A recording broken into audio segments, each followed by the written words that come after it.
Good evening. I'd like to call to order this regularly scheduled meeting of the Verona Township Council for May 15th, 2023.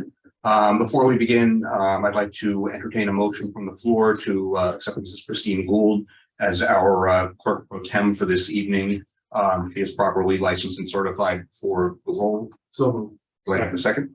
I'll call the I'll call the roll. Or Mr. Roy, would you call the roll? Sure.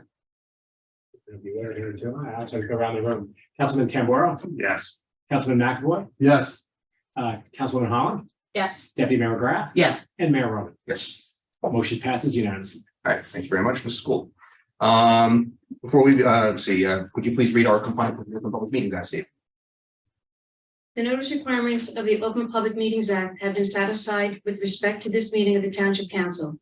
The meeting time and date were included in the public meeting notice along with the public internet link and telephone call-in information. Said notice and the meeting agenda was posted in the municipal building and sent to the official newspapers of the Township, the Verona Cedar Grove Times and the Star Ledger, at least 48 hours preceding the start time of this meeting. The agenda and public handouts can be viewed online at www.veronanj.org/council meetings. A public comment period will be held in the order it is listed on the meeting agenda, and instruction on how to comment will be provided at the appropriate time. Thank you. Madam Clerk, would you please call the roll?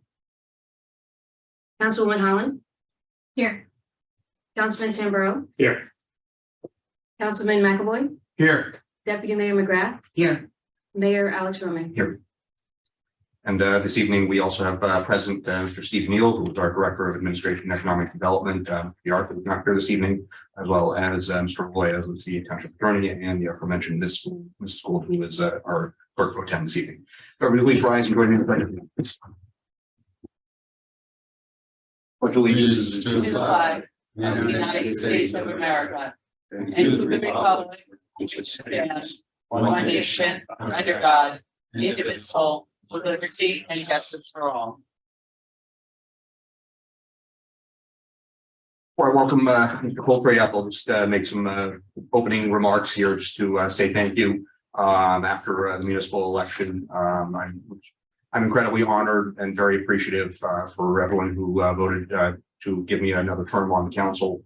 I never, take the position of trust I've been given lightly. I always remember very much that it's the public who put me here and entrusts me to hopefully make good decisions on their behalf in terms of running this community. So first off, thank you just, very much to everyone. Wanted to thank a couple of people who have reached out. In particular, I heard from Governor Murphy, Congresswoman Mikey Sherrill, State Senator Kristen Corrado, Mr. Coltrane reached out on behalf of the County of Essex, a lot of members of the staff and managers within Team Verona, and a lot of members in the public.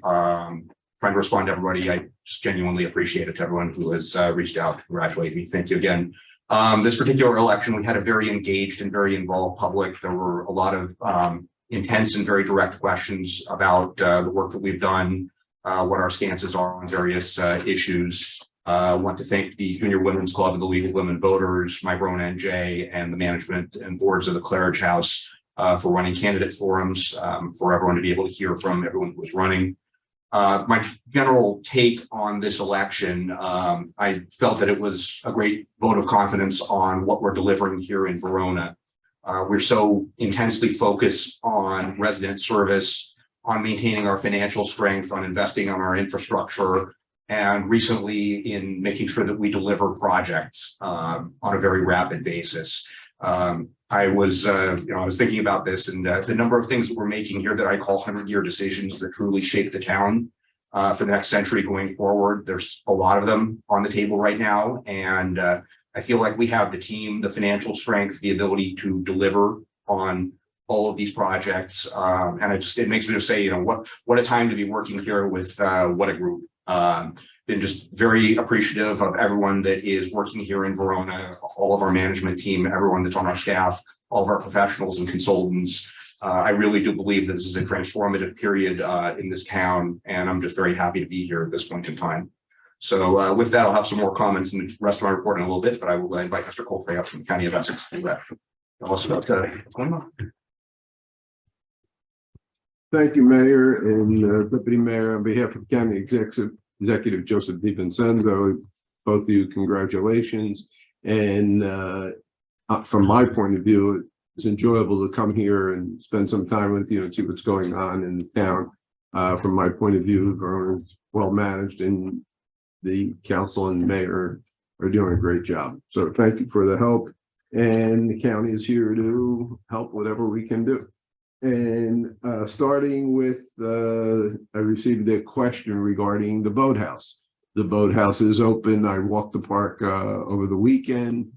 People are out there paddling, and there are reservations available for various meetings. And I know this coming week, there's supposed to be a wedding. So I do know that is available.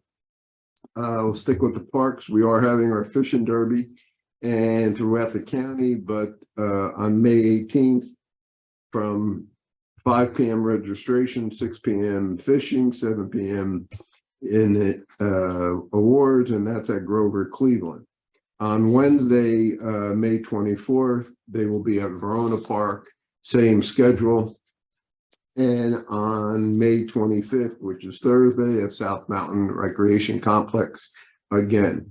This coming weekend, May 20th and 21st, there's the art show at Verona Park. It'll be crowded. Hopefully we'll wish for great weather, and hopefully we'll have a great time there. Other park things, I think we're in good shape for. On May 20th, which is this Saturday, we have a recycling program at our Public Works building at 99 Bradford. It's an electronic recycling day from 9 to 3 p.m. And bring your TVs, bring your old electronics, cell phones, etc. You always can go to the Utility Authority's website and see what else is available. The other thing about the Parks Department recently moved.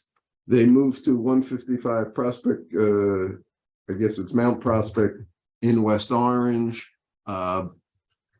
just down the road from the Manor.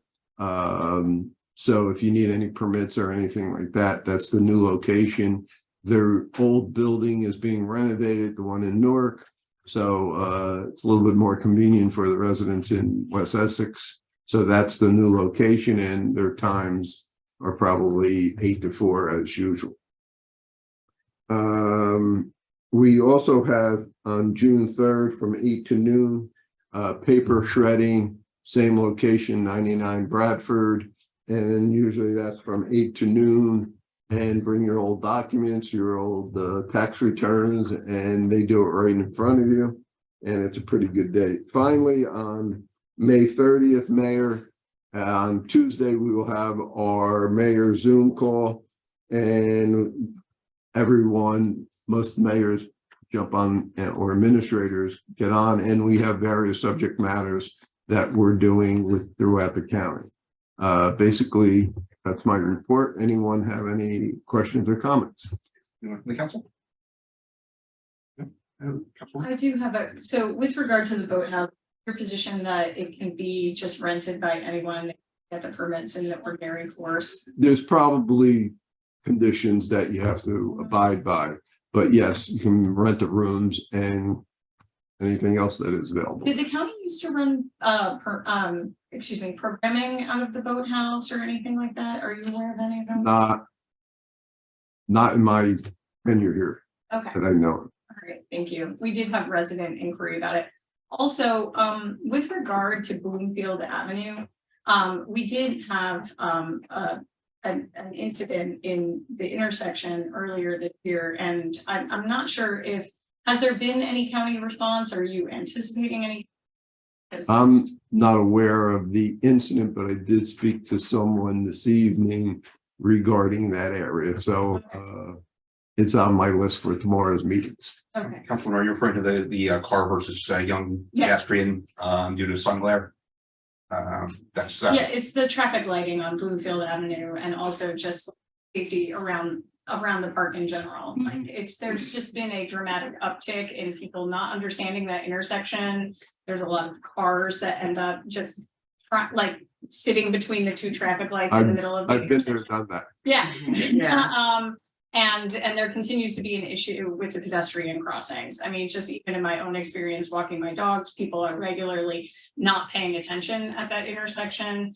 And it's just very troubling. So I understand that other municipalities are taking active steps. And if there's any engagement from the county, like, so for example, Montclair is moving forward with, some traffic and safety measures there. So if there's anything that the county's doing to assist Montclair, if you would also be considering Verona, that would be very helpful. I will pass it on to the county engineer and Department of Parks Thank you. tomorrow morning. Thank you. Anyone else? Okay. Thank you. Thank you. Couple of things that, first off, one very big thing I neglected to add to my long list of thank yous is to congratulate the deputy mayor as well on her re-election. She ran a fantastic campaign, and obviously her intense efforts on communicating with the public and just making sure that she's out there and a public face of this council was greatly appreciated and commented on. So very happy for that, and just happy to be continuing to work up here with this council. I think that we have a fantastic group sitting up here on this dais, and I really enjoy being a part of this team. So thank you to my colleagues as well. A couple other things I'll mention. At the elections, we had students working as poll workers, which I got some very good public comment on their work. When I went to see them at the polls, they knew everything that was going on, were very well trained. They understood how serious of a role it was to make sure that we had poll workers, ensuring that we have free and fair elections, and how necessary of a role it is. So was very glad to see that Mrs. Kiernan worked very heavily on that program. And I do hope that those students will continue to be involved in their community going forward. Wanted to thank Our Lady of the Lake School for inviting me to their Young Entrepreneurs Festival. I was there also with the mayor from West Orange. That was a really great event where they taught the kids about the entire principle of entrepreneurship, from the beginnings of conceiving a project or a product to marketing and selling it, as well as finance. Also wanted to congratulate Minette's Angels with Councilman McAvoy and Councilman Timborough. We went to their 20 years of acts of kindness celebration just to celebrate the history of that organization. They honored 3 reconstructive plastic surgeons as their medical angels, and Jimmy Hill as their philanthropic angels. So it was just a wonderful community event. I want to say thank you for the invitation. And with that, I will pass it on to Mr. Neal. Thank you, Mayor. We have a few presentations lined up for tonight, so we'll kind of get things started. After the presentations, I'll go through my but we'll start with our new engineering firm, Boswell Engineering. We have Peter Pencate, and he's just going to go through our updated project list, which I did send you this afternoon. We had a chance to review it, but we're just going to kind of go through there and ask any follow-up questions. Welcome. Thank you, Mayor and Council. We appreciate being here. We issued a report this afternoon, the most current where we're at with the project. So a quick run through them. With respect to the Claridge House, we are working with Steve Neal. We get a contract out. We have to find out where the existing pipes are in the road. So we're using ground penetrating radar so we know where to put the new water pipe. We have a location selected on their property for the pump station. And once we get the GPR, it's called, results, we can finish our design for permitting to the DEP for the pump station and water main. We're using the iBank for funding, and we're communicating with them. We've uploaded our application to them already, following their procedures. The emergency bank stabilization project along Peckman River, we're able to, the administration was able to get the last signature we need to submit for the DEP permits today. So thank you. And we'll be able to get that permit into the DEP for that work. On general engineering, we're performing the services of zoning officer temporarily till the township gets a new zoning officer. It's been very busy. We have a very busy town. So we're trying to keep up with everything so we don't fall behind and keep the town moving. So we have a lot of DOT projects that were left over. We're trying to clean up. Linwood Road is done. It's just meaning cleaning up the paperwork. DeWent Avenue, the DPW completed the water main work, and we're rescheduling the contractor to come back in to finish the project. That road work probably will start late June because of the contractor schedule. Reconstruction of Ann Cypress, 7 to Cypress Streets.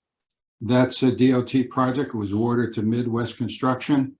Pipe and curb work are completed, and we're working with a contractor to schedule final milling and paving. Reconstruction of Ballston, Whitmere, and Whitney Streets. Project was awarded back in 21, and we're working on the design of that project to get it out to bid. And all these projects require constant communication with the DOT as far as status, where we're at, to monitor the certain dates, and we're keeping up with that. Tonight, we'll be awarding the community development ADA curb ramp project. That's got a tight deadline, so we're as soon as we get a resolution tonight, we'll be working on scheduling a pre-construction meeting, get that in before the deadline and the funds run out. We have to construct it and bill it and pay it and get it into the community development, get reimbursed. We've been asked to do a wastewater treatment plant evaluation. We're identifying the components of the treatment plant, giving an assessment of the condition of each component, and we'll be preparing a engineer's report of the condition of it and its estimated cost for proposed improvements or repairs as needed. The borough received a Essex County Open Space Grant for improvements to the Verona Community Center playground. We're preparing bid plans and specifications to install that equipment. There are two existing wells on Green Acres property, and they have not been properly permitted through Green Acres. We're assisting the township with getting them, working with the Green Acres, DEP Green Acres, in order to get those properly taken care of. And finally, this last week, we did the inspection for the Franklin Street pedestrian bridge. First of all, the bridge is safe, but it does require maintenance. So we're preparing a list of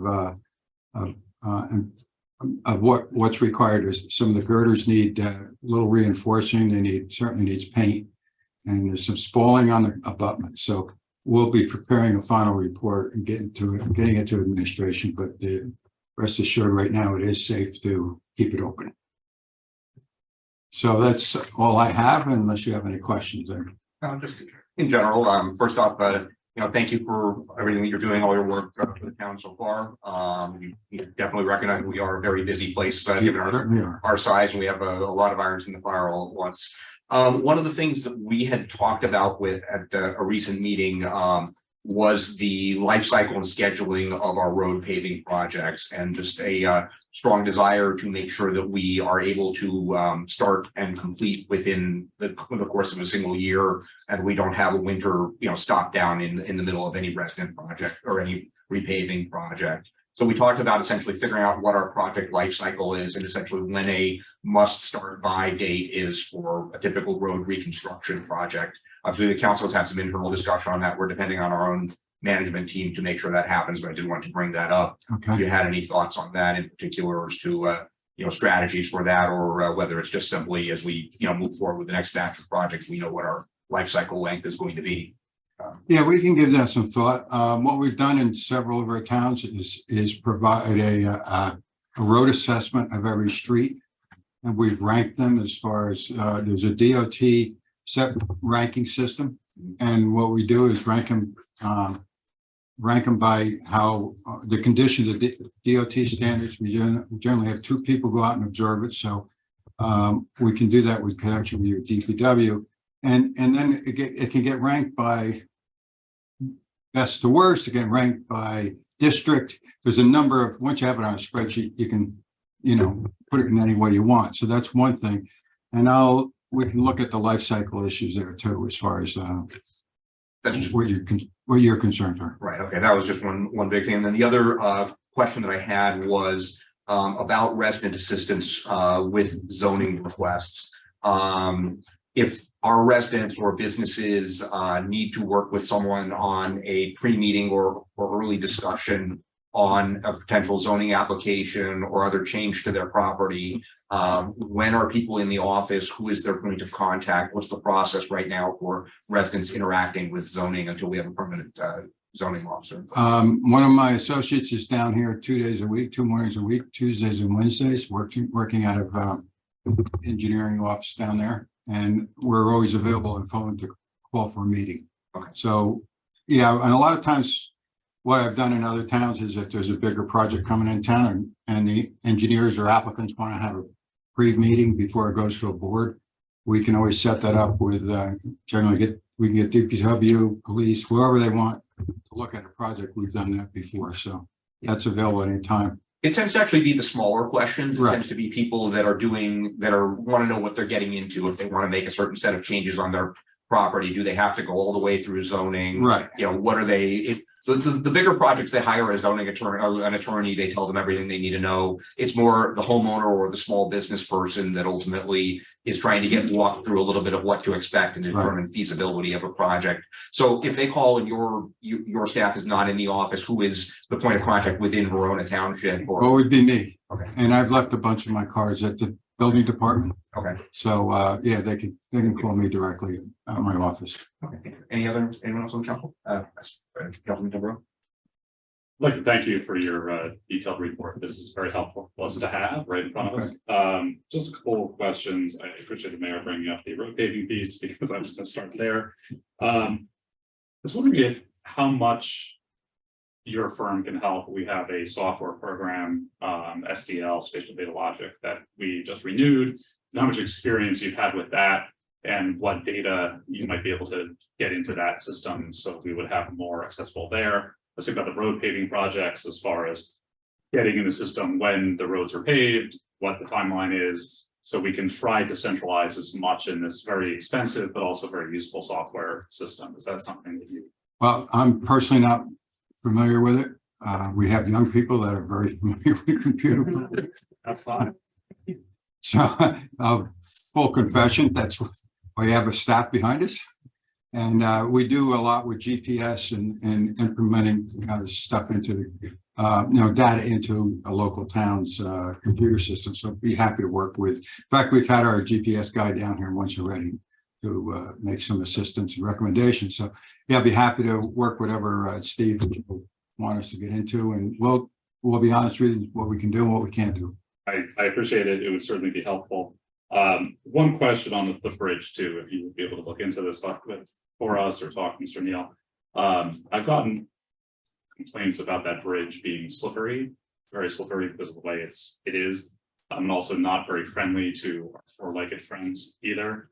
I actually carried my border collie across it once. When halfway across the bridge, he decided that was it. And we were either going back or we were going forward, right? But residents in that neighborhood who use that to access the elementary schools especially have brought up that it's slippery after it rains and especially the issue with the dogs. So I don't know what the solution there is, but if you had an engineering solution to that, something that we could use the existing bridge infrastructure and then find a new surface or something like that. I would love it. Yeah. Work with the administration on coming up with an engineering solution. Yeah, I can see why it'd be slippery with the metal grates. Yeah. Those grades are, Certainly not dog friendly or high heel friendly. and if you fall, you have a very bad day. Yes, yeah. Yeah, we'll incorporate that into our report. I'll have to look at what type of I want to say cheap, but reasonable solution to. There's nothing cheap in government. That's right. We'll go for reasonable if you've got it. Right, something within reason. Yes, Thank you. that's a good point. Well, thank you. Thank you. Thank you for looking into the bridge. I do look forward to that report. I've had a lot of constituent there is a lot of traffic on that bridge regularly. Tree school, so they'll be pleased that it's just someone that's very visible. Yeah, it can look scary. Yeah. With regard to several of the items that you mentioned, I was just looking for a little bit more specificity around estimated timelines. So with regard to the divergence for Green Acres, which is your item 127, we've been talking about this for a while. Do you have any estimate on the timeline for? I don't, but I'll get back to you. Dealing with Green Acres, as you've experienced, is not quick and laborious. So, but we do have contacts down there where we've already reached out to. So, I'll get back to you on more of a timeline because I don't have that offhand. Okay, I have similar questions, like, so for, with regard to the community center bid package, as well as your item 109, which is the bid package for Alston, Windermere, and about these from a couple of meetings recently. And I'm just curious, because we've heard about it for several meetings, like we're preparing the bid package. So is there an estimated timeline for completion of the bid package, in particular for the playground, but also for the road repaving that we authorized in 2021? And I know that the delay wasn't on your end from 2021, but with regard to the bid package. Yeah, we were trying to, on the road programs, we were trying to pick off the ones that were Mhm. in progress and easier. This one hasn't even been, it's been awarded, but no design is done on it. So we understand the scope and we're getting that. We'll be working on it. We are working on it. Let me get back to the other two. They're a little more in the queue of our business. I know community park is a very important. It's been a while and you want to get that out to bid. So let me get back to administration and they'll get back to you. I do appreciate that you're kind of put on the spot here and that a lot of this was other people's procrastination becoming your emergency, but there is a lot of pressure to move forward on several of these projects. In Understand. particular, the recreation projects. I know that there's also a backlog of the road repaving projects. And to that end, you have referenced under your general engineering. It's your final point on your report. We will be preparing an application for state aid from the Transportation Trust Fund project for repurposing one of the township streets. Can you be specific? Like, what are we preparing this for? Is it one of the projects that you've already listed, or is this a new project that we're preparing? New project. I just discussed with Chuck. We're going to go put in for Linden Avenue. Okay. It's New Jersey's Department of Transportation, Transportation Trust Fund. All the projects you have are basically funded through that. And it's every year they come out with what they call the local aid program. And you submit and you just, put in a decent application, you get grant money. Remember a couple of years ago, they passed the big the gas tax and all that. Yeah. Well, that income is finally coming and we're able to submit for a decent sized project. And this will be for construction next year. Generally, the awards it's due July 1st. Awards are announced. It used to be election day. Now it's more toward the league time in November. That's very convenient for them. It is. And I love the calendar that he uses in, Then 1 year got slipped to after the first year, but that always screws up a municipality's budget. So we've been pressing I was on a committee that selected the streets and the Municipal Engineer Society, and we kept pushing the DOT. You got to get it out to make it reasonable for the towns to put it in their budget once they get an award. See, because you have 2 years to get it awarded. Once it's awarded to the town, you have 2 years to get it designed and an award made to a contractor. Most of the jobs we have don't involve permitting or land acquisition. So it's not we can do that, but those are the things. But Linden Avenue is a street that goes between towns. There's certain criteria that score well when they rate your application, and we try to always get an application that meets the criteria and scores well, that we can easily get the grant. And in fact, with the new formulas, Essex County, pretty much everybody does get a grant. So we want to make sure we put in a good application. So, circling back to the mayor's statements with regard actually, the schedule of our road improvement projects going forward. I do very much share his sentiments and I look forward to working with you on that. One final question with regard to the reconstruction projects where you have projects that aren't getting engineered, which would be the one that was awarded in 2021, as well as this new project for Linden Avenue. When you're doing all of that analysis, you're also looking. Okay, and so for Linden Avenue in particular, there is that bridge there. And there is a lot of infrastructure under that. Is that also part of the evaluation when you would be considering the design? Yeah, generally we meet with the DPW. Chuck, he'll know the street better than we do. So we meet with him. We fix all the catch basins, make sure they have the right grades on it, and if the pipes need replacement, that's all covered under local aid, you can use your local aid grant money for drainage. You can't use it for sewers, Okay, okay, or water mains or something like that, but you can use it for drainage. okay, well, certainly Drainage something that curb, you'll sidewalk. be made aware of if you're not already, when you're doing the wastewater treatment plan analysis, is that significant lines that go like through there, and that when we do have major storms, that bridge is overcome by the Packman River. So those are things to consider. Yeah, and we just talked to Steve and Joe about the what's called the infiltration of our sewer mains. We're probably going to look at proposing some work on that. You know, Excellent. try to decrease the amount of groundwater coming into the sanitary sewers, so that you're not paying for treating groundwater, and you're not overflowing your plant. So Yeah. that's coming. Well, thank you so much. I appreciate it. Deputy Mayor McGrath? Yes, well, I'm last. I'm not going to repeat many of the comments of my peers. We had put in for a DOT grant for Douglas Place as well. Yes, we're working on that one. We have authorization to start the design and proposal in, and we're authorized to work on it. Okay. And, you know, it was with the awarding of that grant, I actually had asked for what you talked about it in this today, which is coming up with a street by street analysis, because I do want to make sure that we are addressing the most needed streets in town and that we have a line of sight across, you know, all of it. So I appreciate all of that.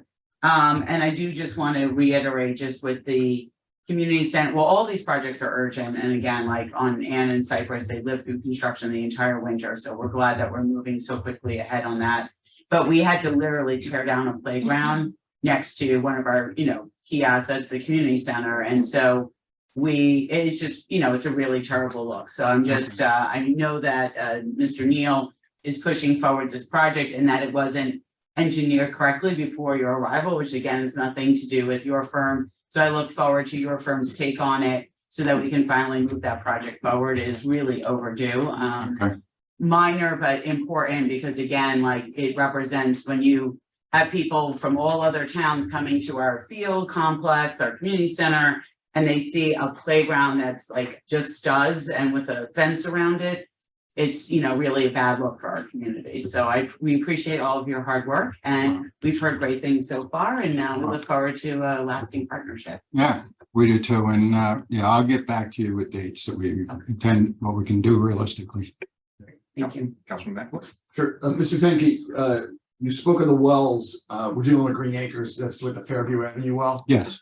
Are we moving forward on design, or we have to wait for an answer from Green Acres as to design? Because I know these are obviously, you know, time is of the essence here. I know we're moving forward on the other one. Right. We're not talking design. We're talking two existing wells. Two existing, yeah. The design portion would be to follow with Jacobs. Okay. This is the Jacobs is working on this stuff. Okay. Green Acres. And you mentioned you're doing the evaluation of the wastewater treatment plant. Yes. I know we've done evaluations in the past. Are they helpful? Yes. Moving forward and not having. to We do have full those evaluation? reports. Okay, great. All right, thank you. Thank you very much. One of the things we really like here is hearing from our experts directly. As you can see, this council was incredibly engaged in our Yes. engineering and our capital projects. So we'll probably see you again sometime in the Well, future, but I'd be we happy to come appreciate down. all your firm work. And also I sit on the planning board. The experts that we've had come have been fantastic. So Oh, good. thank you. You Glad guys to are hear very, that. very good people. I really Got some appreciate it. challenging projects. Yes. So thank you very much. It's Okay, a pleasure thanks. to have you. Thank you. Thank you. Thank you. Mayor, just to touch on a couple points that were brought up, Right. just in regards to zoning, I do say our superintendent of public works has been extremely helpful in fielding a lot of those phone calls and getting it to the Boswell staff down there. And also the GIS mapping, I was going to talk about that in my report a little bit. And we actually have a couple other DPW staff here who's been working on upgrading those systems. Okay, we'll get GM to GIS. When we're done with it. Yep. Okay, very well. So next up, I'd like to invite Josh Hudson and Frank Bianc from Jacobs Engineering to talk about the wells. You should have the presentation. Yep. Yes. Unfortunately, with the multiple presentations, we can't bring it up on the screen, Okay. but it will be on Zoom. But you also emailed it to us, right? Yes. Okay, so thanks, Steve. My name is Josh Hudson. Good to see you all again. I am the project manager for these two projects with Jacobs Engineering. So just wanted to give you a brief update. Go next. Of the project. Essentially, we're still dealing with the two wells being offline to address the treatment with for PFOA and other PFAS compounds that have been detected in both wells. We continue to you continue to purchase water from Passaic Valley Water Commission during this time frame. We've been able to complete the design on Lynn Drive, so that's finished. We're still awaiting the DEP permit with that, which we've actually just got the draft permit, so we should get that any day now, and the final approval of the plans and specifications from the DEP, the municipal finance, and that deals with the funding that you're seeking on the SRF side. Once we get the authorization to bid for that, we're going to pursue the bidding on that. Fairview Avenue design is actually in progress. It's almost complete. So we're moving in parallel with the whole Green Acres issue.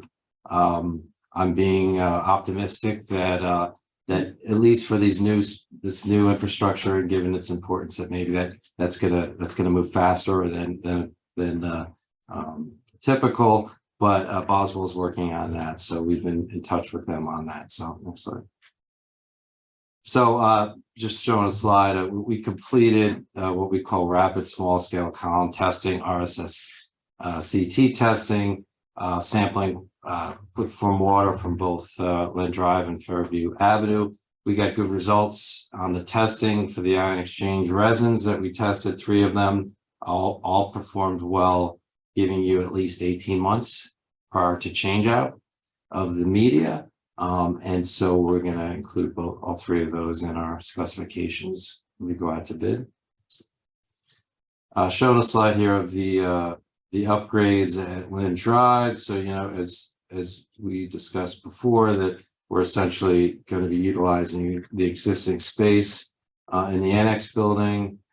We're going to be upgrading some of the existing treatment processes now, the chemical systems, to bring some of that up to date, and then utilize the space in the storage and garage areas we have to do arsenic in addition to the PFAS. So we have the ion exchange vessels in your existing storage area, and then we're going to put the arsenic in the garage area. That includes some pre-filters in there. But that's all, as I said, completed and ready to go. On the right on the slide, we're not going to be changing anything on the building exterior except for increasing the size of the double door into the storage room to allow us to bring in the vessels. But that won't look or change appearance. On the other side, on the south elevation, we're just changing out some louvers and putting some fans internally, so there won't be any noticeable impacts there. Next slide. So Fairview Avenue, this is a different situation where we're putting in a new building. There's an existing well, so we're going to locate the building adjacent to the well. There's an 18-inch main that goes up to your tank on the hill already there, so we're going to have to keep that building off that existing main, and essentially kind of just extend that area where you have the gravel road coming up from the road there, and allow a larger truck to get up there to do the media change out. So as I said, that design is underway. We're fairly close to finishing that, so there's no delay in respect to the design for that. So on the right on the slide, we have an elevation. It's going to be a pre-engineered metal building, fairly complete there. It's going to have a large roll-up door and a double door for access. Will be about 23 feet to the apex, to the middle, and about 16 feet on the sides. So here's a floor plan of the facility, so it's about a 40 by 25-foot building, fitting in the ion exchange units and some pre-strainer filters for the ion exchange, and essentially just tapping into the discharge of your existing well and tying back into the line, and that's going to go down the hill to the existing building in the air stripper, where you have a clear wall for disinfection and your corrosion control. Next slide. This is just another view, isometric of the vessels and the piping that we're going to install inside that building. So schedule, we're still pushing Len Drive. Hopefully authorization to bid, in July, a couple months. As I said, we're waiting on a few things to fall into place from the DEP side. And I know there's some things on regarding the application that need to get finalized, but that should be on track for July. Fairview, I'm putting in October this year, being optimistic. Hopefully maybe there's a land swap or something that could be done quickly related to the minor diversion. I'm not going to speak for Boswell on that, but I'm hopeful that can be on that order of time frame. Construction, Len Drive won't take as long as Fairview. So if we're able to bid that, get a contractor on board and procure, we can notice to proceed in the fall, October, and have it in service before the summer of next year for Len Drive. And then Fairview, it all depends on getting that approved on the site plan, but we assume October for the authorization of bid. We could have notice proceed January of next year, and then in service by summer 2025. That's what I have. And are those basically construction timetables reflective of what's actually happening in the field right now? I know that when we first looked at this, we heard that getting the vessels for the media was an extraordinarily long lead time item. Has any of that abated? What's essentially the field experience in building these systems as everyone's been having to deal with this? I mean, it's changed, the risk may, I think we're for procurement for the vessels, we're talking 6 to 8 months. There's certainly a lot of demand now. Certainly, with the EPA reg just coming out with PFAS, now it's national. So there's a lot more people and a lot more demand, but I think that's been anticipated. So we built that into the schedule.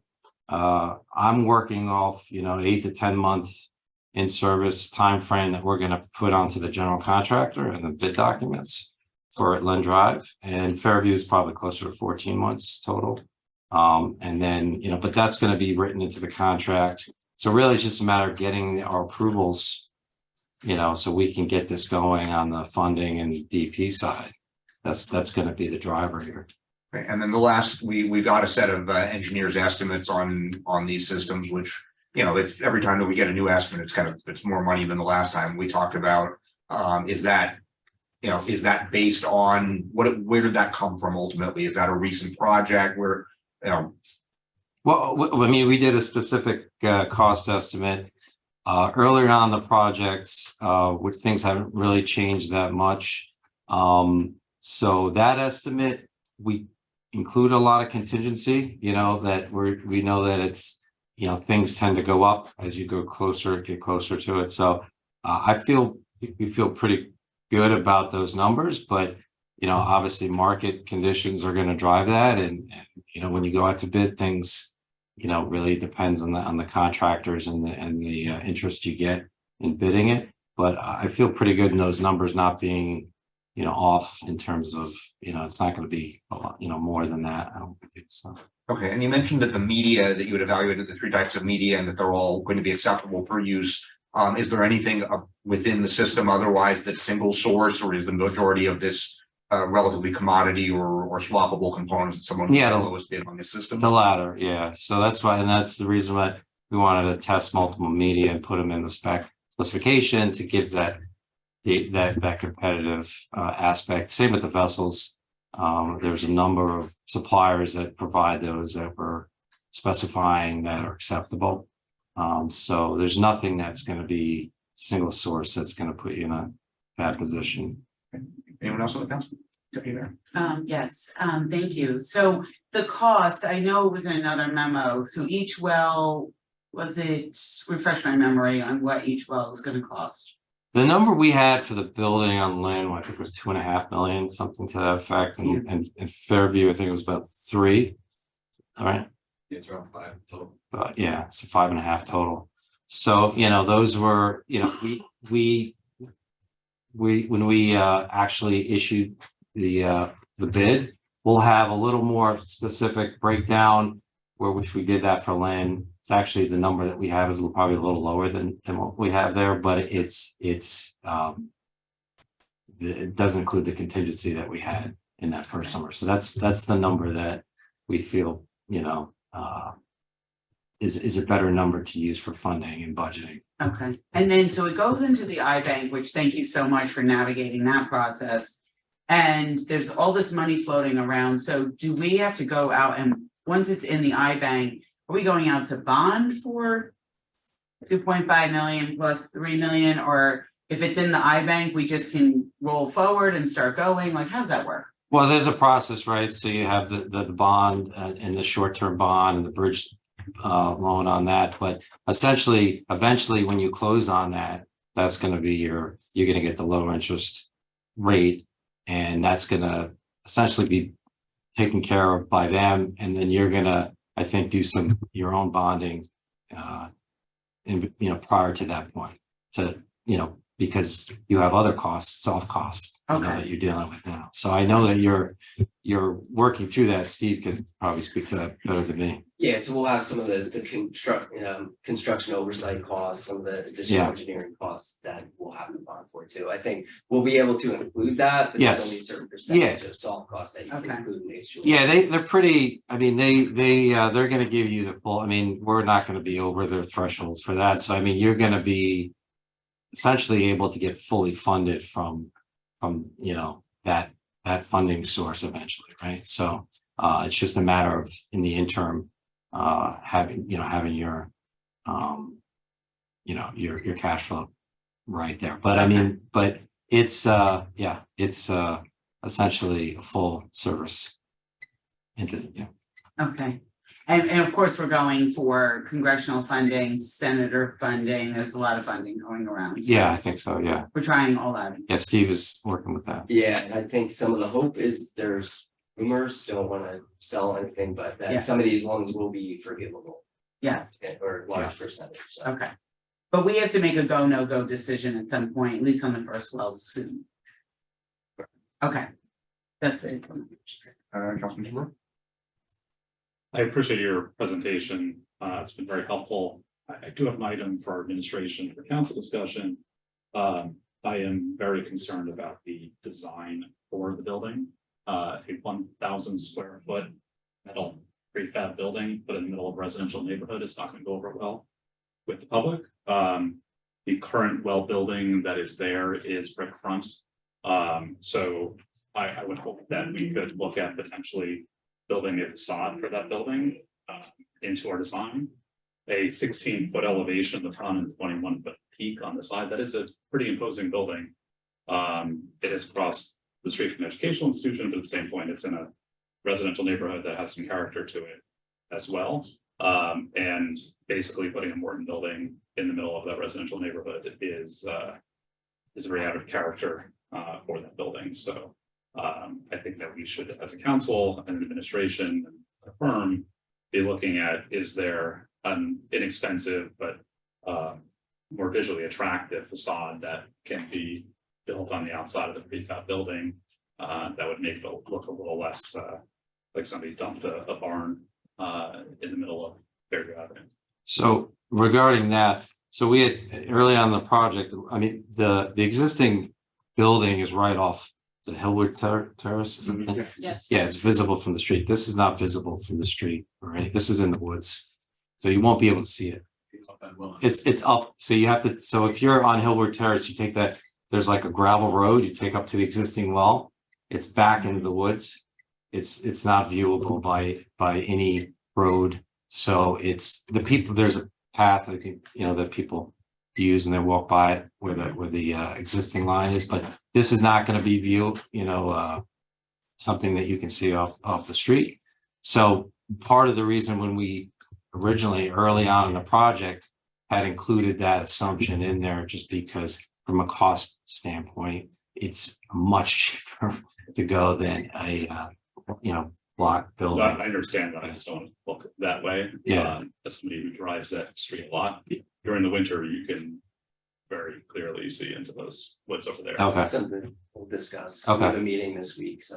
okay, Or maybe if I can offer a suggestion, just a planned landscaping plan where we can put in some evergreens in front of it that will grow and obstruct it in the Mhm. winter. I think, maybe we can look at that as an alternative as well. So I worked a lot with telecommunications and radio sites and so on, and I know we use prefab shelters, Roan, Old Castle, Precat, all the other ones, and you can get them basically in any facade pattern or simulated, pattern that you want. Obviously, they are costlier than a metal building. I'm just wondering if some other form of prefabricated structure would have been considered. In addition to, you mentioned block construction, site built in place construction, and you mentioned the prefab metal building. I'm just curious if a precast concrete or other prefabricated structure that would have some architectural design to it. Might fall somewhere in the middle. so this is kind of where, because of the height you need and the size of the building, a prefabricated building wouldn't be really an option here. It's just too big to get. I mean, you have to truck it up there and bring it in. Normally, those are smaller buildings. So this would be a pre-engineered metal building. We're designing the foundation, we're designing the internal component, HVAC, lighting. But it's an actual, they bring it up in pieces and you erect it on site, with the steel frame. So it's a very, robust building, but it's very, as you said, there's not a lot to it, and that there's a cost impact and savings there for something like this. So I'm not sure. I mean, we can look at options in terms of facade that might help alleviate any concerns from a aesthetic standpoint. Landscaping the evergreen trees is if those, and I can't think of it in the winter, so I'm not, I don't think we looked at it there, but if that's an issue, yeah, you could definitely provide some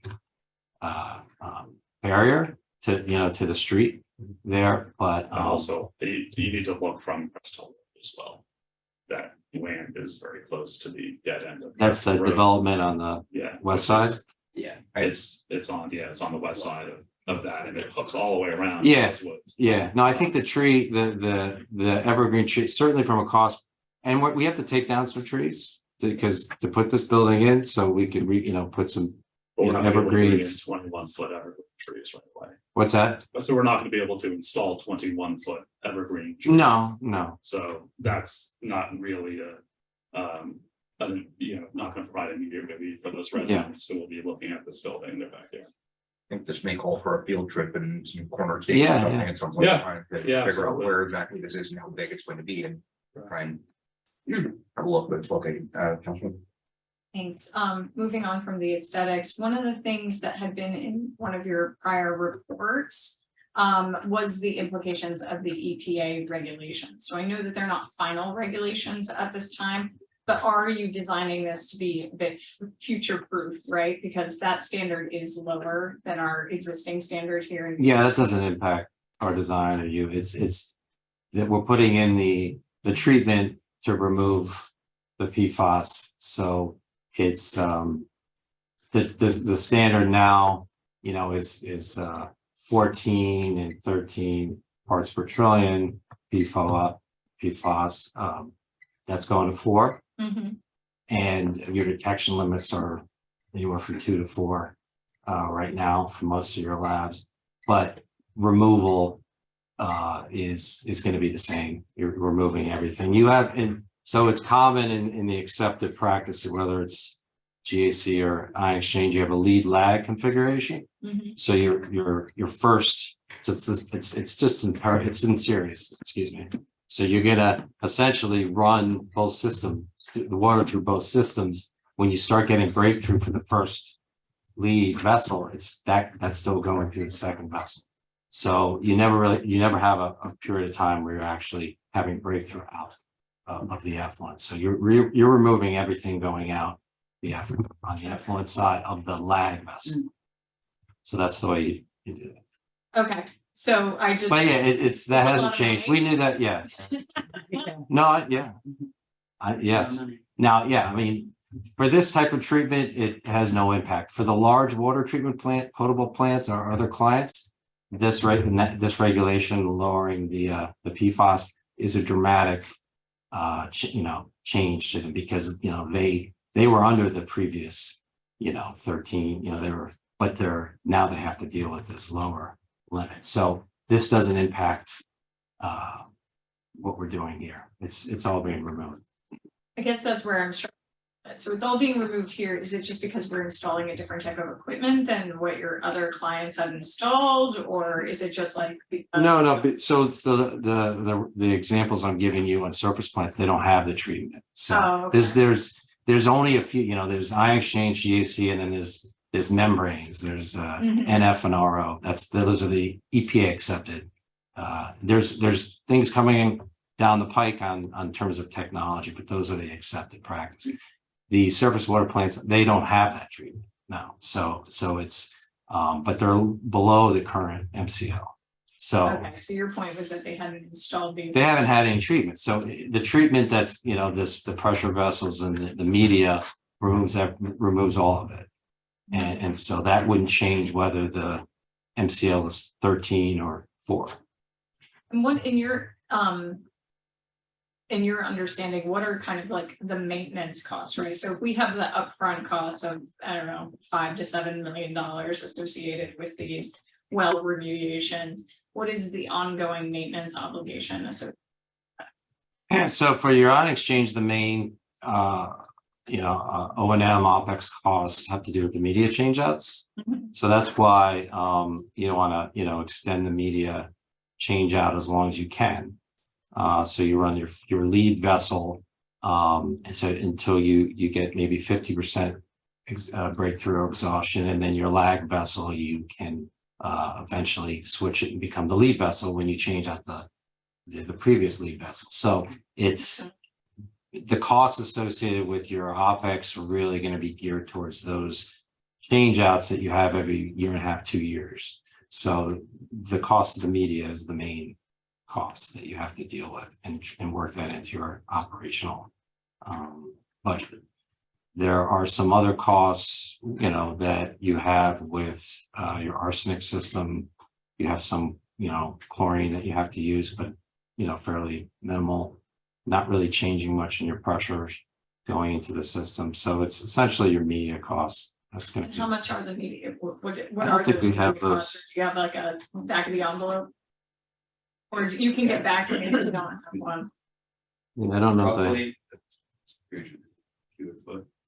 so what's that? So for Fairview, it'd be 40,000 and change it. 40,000 to change out, okay. What? Yeah.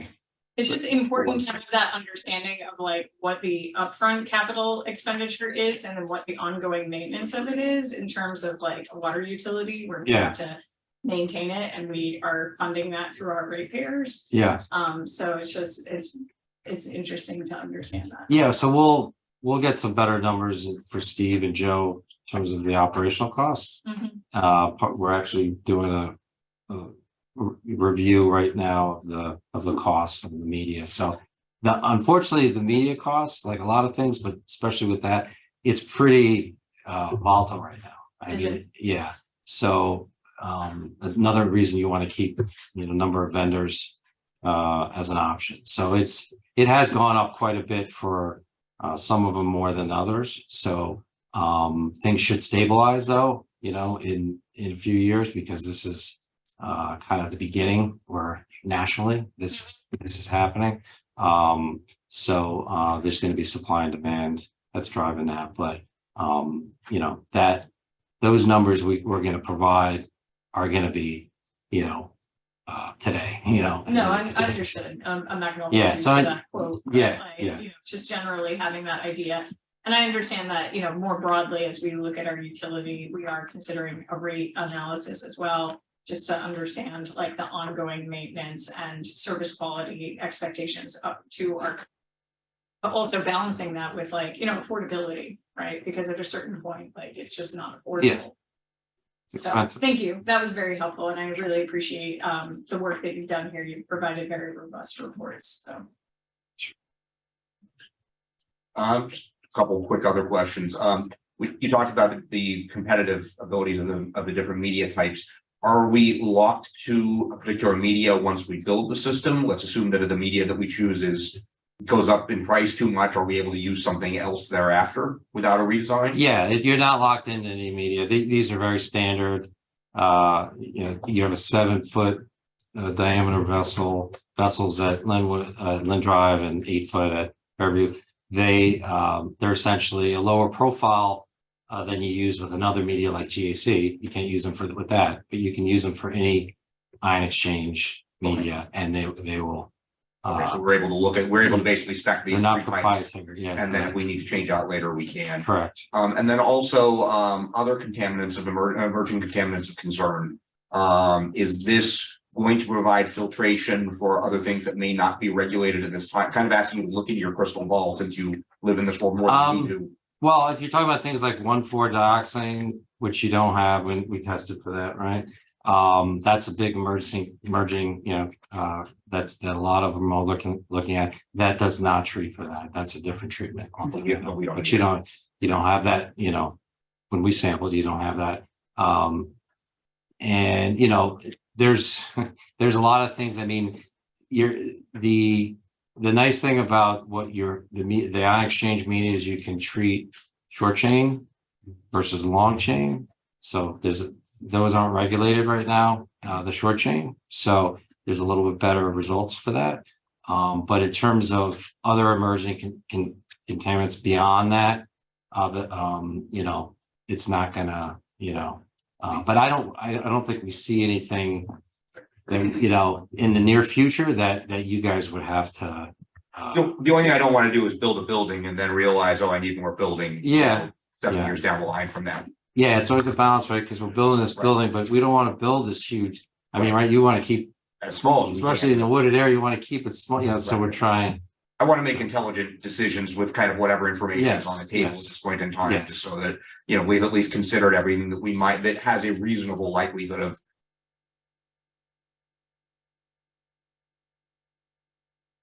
Yeah, please. Is it somewhat expandable if we had to expand in the near future, 5 years, 7 years down the road? Well, I mean, in terms of capacity, you're locked in on that well. In terms of capacity, in terms of treatment, if you have to provide some other treatment process, I mean, that's going to be something where the cost of that might just make having that, not even worth it. But it's expandable to the sense that, the site, you can build something next to it.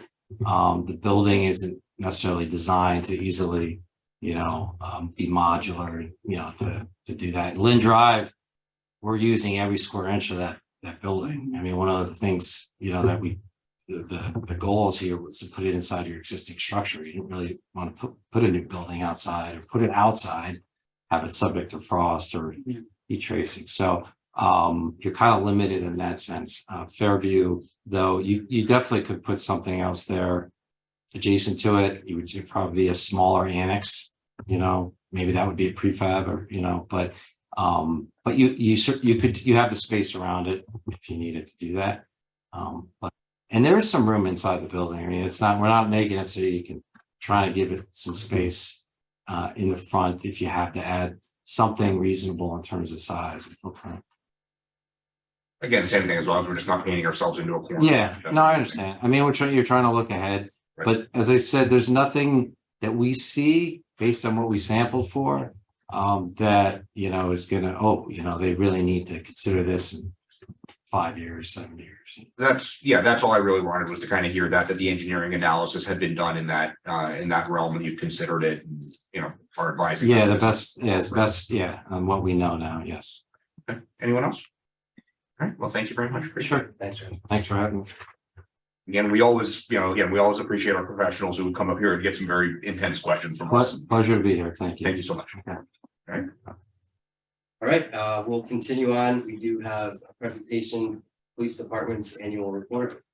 Chief Kiernan.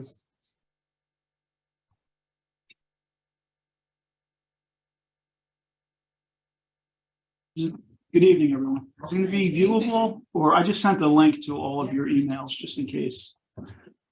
And then you're going to do the Zoom. Okay. Thank you for having me. We like to put these annual reports together over the last few years, just to give a sense of where our numbers are and what we are doing. I'll try to be as brief as possible with the link going out for all the residents. And they could watch at their leisure. Again, we always open up with our value statement, which has not changed, and onto our mission statement, which is that the Verona Police Department main mission is to improve public safety for all those we serve through professional police services, proactive problem solving, and community policing. Community policing being one of the biggest items that we do. As far as a message from me in my work life, there's nothing that makes me more proud than being surrounded by an incredible group of men and women, and I get to call them my coworkers. They're an unbelievable collection of caring and dedicated individuals who care deeply about the people and administering fair and impartial policing. So it's a great honor to be before you as their representative. So what we do, obviously patrol, calls for service, follow-up investigations, again, community policing, which we'll show later, and crime prevention. And feel free to chime in and ask questions as we move forward. So we always like to get the stats out there. We're a data-driven police department. If you look at our stats, and you'll see in the next slide, overall, our workload continues to climb. We are back to and above pre-pandemic levels as far as calls for service. You'll see 24,589. Reports taken continues to rise as well, and that is one of the biggest allocation of resources for work hours for the officer. On the next slide, we'll show you some of the increase in call totals on some specifics that went up. Again, the calls for service. DWI number is glaring there. It went up 70%. That is compared to the pandemic numbers. In 2019, we had 16 DWIs. We had 17 last year. So we're back around the same as prior to DWI for DWI numbers. Really, the only main change that we're seeing is different hours. We're coming across DWIs during the day more so than it's in the past. Traffic enforcement, which is always at the top of our list and always an important topic in town. If you look at summons issued, we are up 1,400 summonses issued compared to last year. I'm sorry. We doubled in moving violations. Officers wrote twice as many moving violations.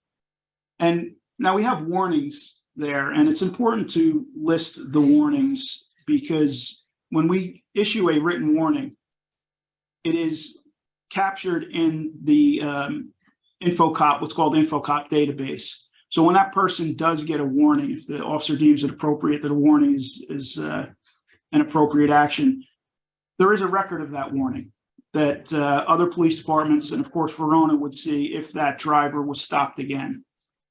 So kind of the one bite at the apple, so to speak. Something that Councilwoman Holland spoke about earlier tonight, distracted driving. We received a grant. We put out patrols to target distracted driving. Over a period of 3 years, 2018 to 2021, distracted driving was a contributing circumstance in 33% of motor vehicle accidents in the township. So a third of motor vehicle accidents were due to distracted driving as per the state totals. Any questions on enforcement? When you say distracted, texting? Could be texting, could be driver inattention, looking at the radio, looking at their phone, watching something. It encompasses just not paying attention as well. For our detective bureau, there was 402 investigations. That's a 244 investigative increase compared to 2021. Again, coming out of the pandemic, you're dealing with more. The firearms applications were 305. That's handled through investigations in the detective bureau. And then there's, of course, the multiple juvenile related functions and Megan's Law registration. This slide shows a little bit about pistol purchase permits and firearms ID cards. Of note, we hit an all-time high in 2020. So in 2019, you had 75 handgun permits. In 2020, that jumped to 330. So we went from 75 to 330. 2021, we had 112. So it dropped back down, but we're climbing back up for handgun permits. First-time gun ownership, again, it was an increase.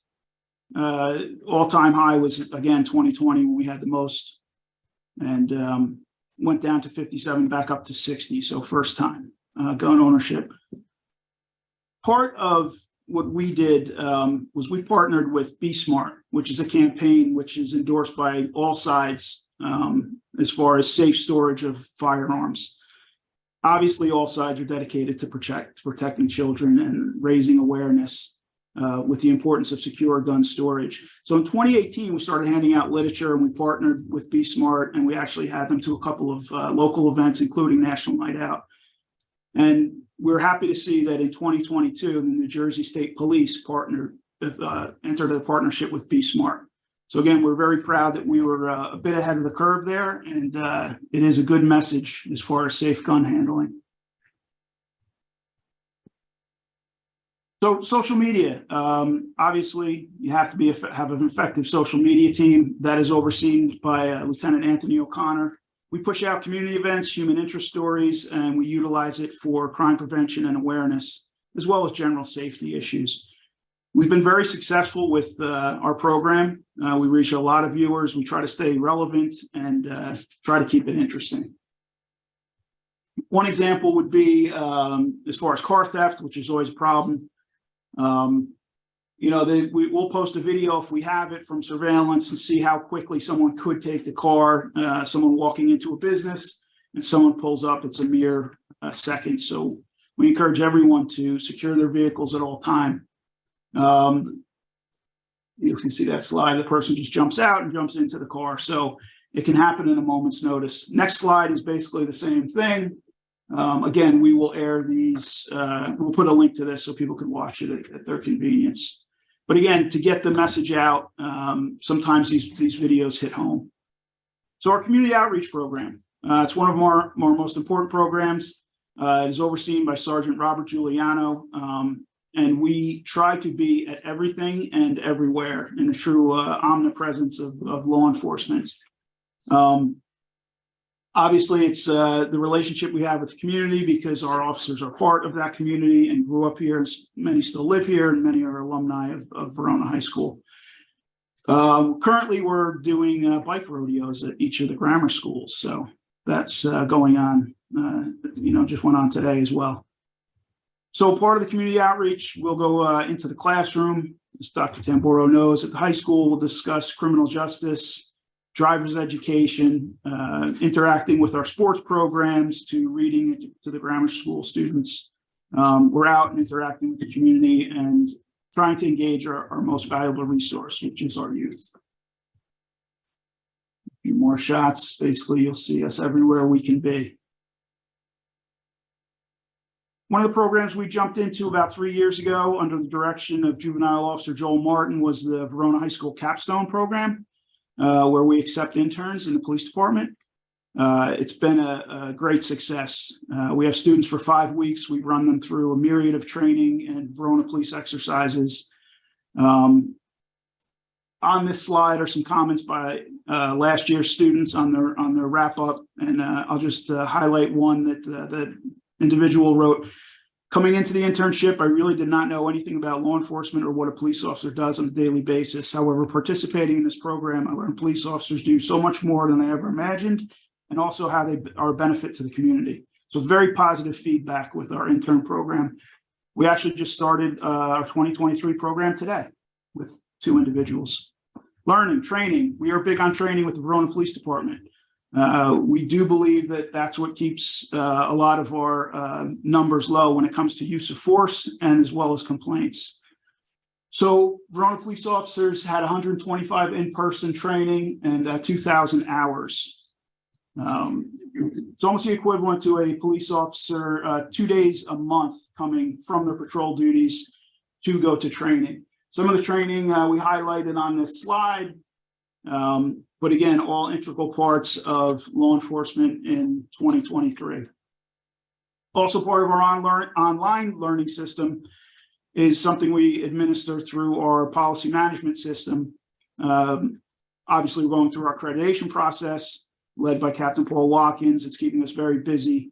But in 2019, we entered into this program with the Rogers Group that rolls out mandatory training, not only from the Attorney General's office, but also HR training, right to know issues, everything from bloodborne pathogens to harassment in the workplace and things of that nature. So I did get we threw this slide in there. I got a lot of calls after obviously the incident in the NFL in front of the national audience with Damar Hamlin. A lot of people called, a lot of emails about, do we carry automated external defibrillators and are we trained? The answer is yes. Our officers are trained in CPR as well as the AED, the automated external defibrillator. We have one in every police car. There's one in every rescue truck. And there's also one at every township-owned sports field. Recently, the Public Safety Committee initiated a program. We obtained donations from various local groups to purchase 6 more that will be mounted at the schools. We have ordered those. They are costly, but worth every penny, obviously. And hopefully we'll get them out and mounted at the grammar schools for the fields for the programs there. Another first in 2022 was we rolled out EpiPens, epinephrine auto injectors. We never carried those. So we started carrying them under the direction of Lieutenant Robert Schaefer, started the initiative with Captain David Wardrobe. Vanguard Medical, Dr. Thomas McCarrick was the oversight and issued the prescription.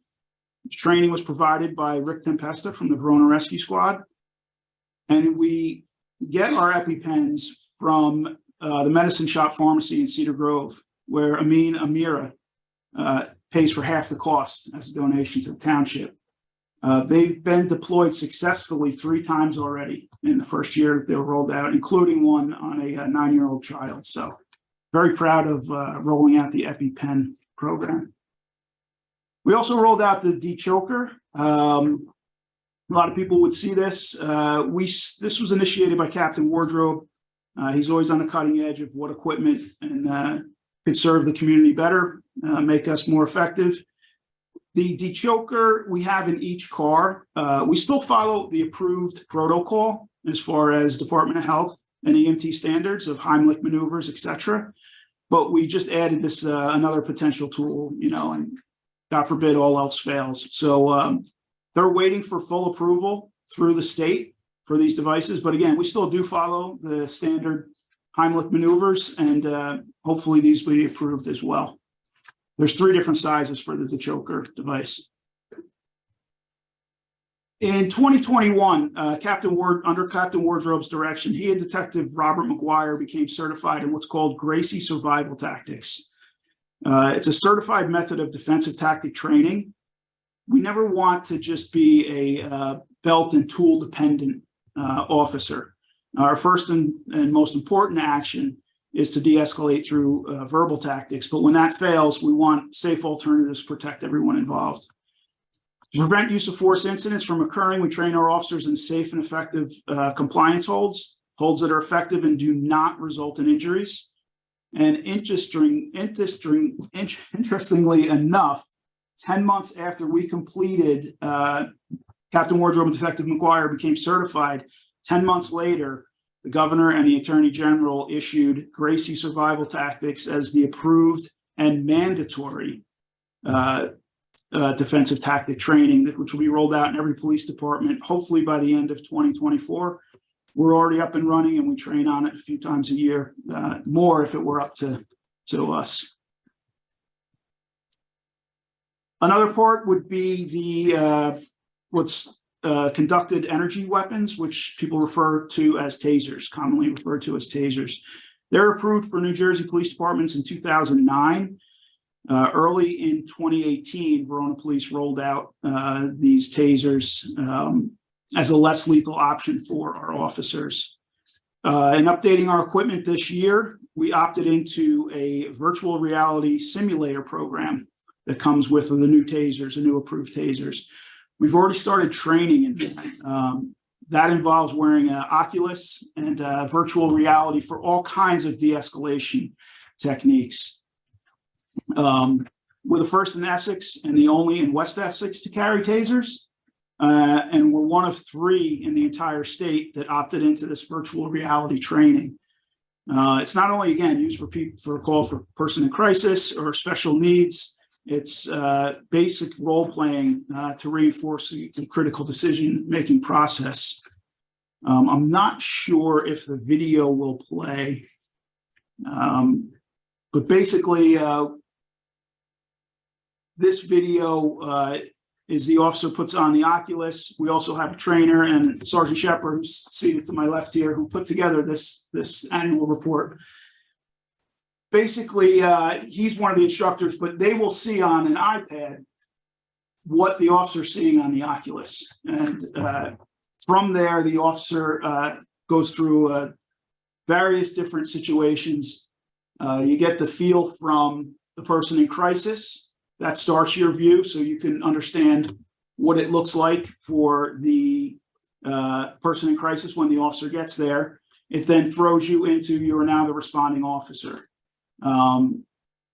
You're using the Oculus, you're using the taser, and you're relying on your training as far as de-escalation. The county taser task force instructors came up to see our program. Again, as we're one of 3 in the state that have it. They want to train on the system. They can't wait to get up here, and they're looking at the possibility of implementing it. Video's choppy, but again, you'll have the links. What you will see is that when the officer obviously shows you the person in crisis, their view, and how confusing it can be, especially if they're in crisis.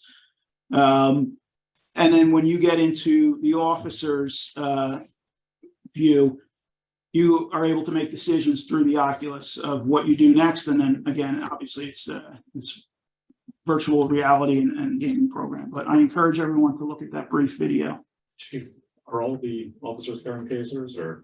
No, we have 10. So basically it's at least 1 on every shift. I'd love to get more. There is a cost associated, obviously, with everything. So as you see in this video, as it's still playing before we go to the next slide, it's role playing. The individual has a weapon, and then the officer makes a decision on what he's going to do next, and that's where it takes you. But very interesting. I hopefully could set up a session with anyone from the council who put them through a training program. You'll break out in a sweat. It's pretty good. It's pretty effective. So that brings us to our next slide. Use of force, something that's in the top of our minds at all times. So 24,000 calls for service, 6 total use of force incidents. That's 5 incidents where we had to put our hands on someone, and 1 show of force. Show of force is relatively new, and the Attorney General guidelines rolled out last year. If you're displaying your firearm in an individual, it's called a show of force. So we document those through a portal, all goes to the state, all viewable to the public. Out of the 78 arrests, 2 resulted in the use of force. Most importantly, all use of force was reasonable, justified, and necessary as per New Jersey law and Attorney General guidelines. 2 of the arrests were, two of the incidents were arrests. It was a A DWI incident where the driver became combative, ran from the scene and assaulted two rescue squad members. Another was an intoxicated party and such persons in some type of crisis running in the roadway and fighting. Another use of force was an intoxicated patron at a local restaurant. Force was only used to get the person onto the stretcher and get him to the hospital for treatment. One was a crisis situation where the counselor said that the person was a danger to himself and others, had to get to the hospital. He refused to go, and we had to use force just to get him onto the stretcher. And one incident was a non-compliant person during the service of a restraining order where they had to be removed from their home. There was no arrest on that. They were just guided out of the house because they refused to leave. So on the next slide, you'll see 100% of the force employed by the Verona officers consisted of physical force, no mechanical force, no tasers, no spray. 100% consisted of compliance hold and physically restraining a subject, and 0 injuries were due to the application of the force. Anytime there's a use of force, it's reviewed by the on-duty supervisor, then submitted up the chain to the captains, who view it independently. I view it independently, and we sit and review, was it a proper use of force? Was there anything that could have been done better? Is it a training issue if something was missing? And then we clear it through the state portal, which goes directly to the Attorney General's office. And again, is viewable for the public. Again, use of force we say is low due to our ongoing training. We attend classes, we train our officers, but we also have a lot of train the trainers. We have a lot of instructors on the Verona Police Department as far as de-escalation goes. De-escalation techniques, Captain Watkins taught ABLE, which all officers are required to go through in the state of New Jersey. It's active bystandership for law enforcement administered through Georgetown University. He taught throughout the county as well. Tasers, Lieutenant Banta, Sergeant Shepard are instructed with that. Again, I just told you about the rollout of the virtual reality. Oleo resin caps cone spray, OC spray, is Captain Watkins and Lieutenant Banta. They certify our officers. They also train at the police academy. And again, the Gracie survival tactics with Captain Wardrobe and Detective McGuire. So through our social media hits, we had some notable cases. We just took some of these based on the highest number of hits. Burglary arrest was a tremendous job by one of our overnight squads. It consisted of Lieutenant Condorelli, Sergeant Huber, Officer McMahon, and Subert, as well as Dispatcher Conlon. They were investigating subjects entering vehicles. Officer McMahon observed 2 subjects who ran, and a foot pursuit was initiated. Eventually, 2 individuals were arrested for a 3-night burglary spree that accounted for over 25 burglaries on the north side of town.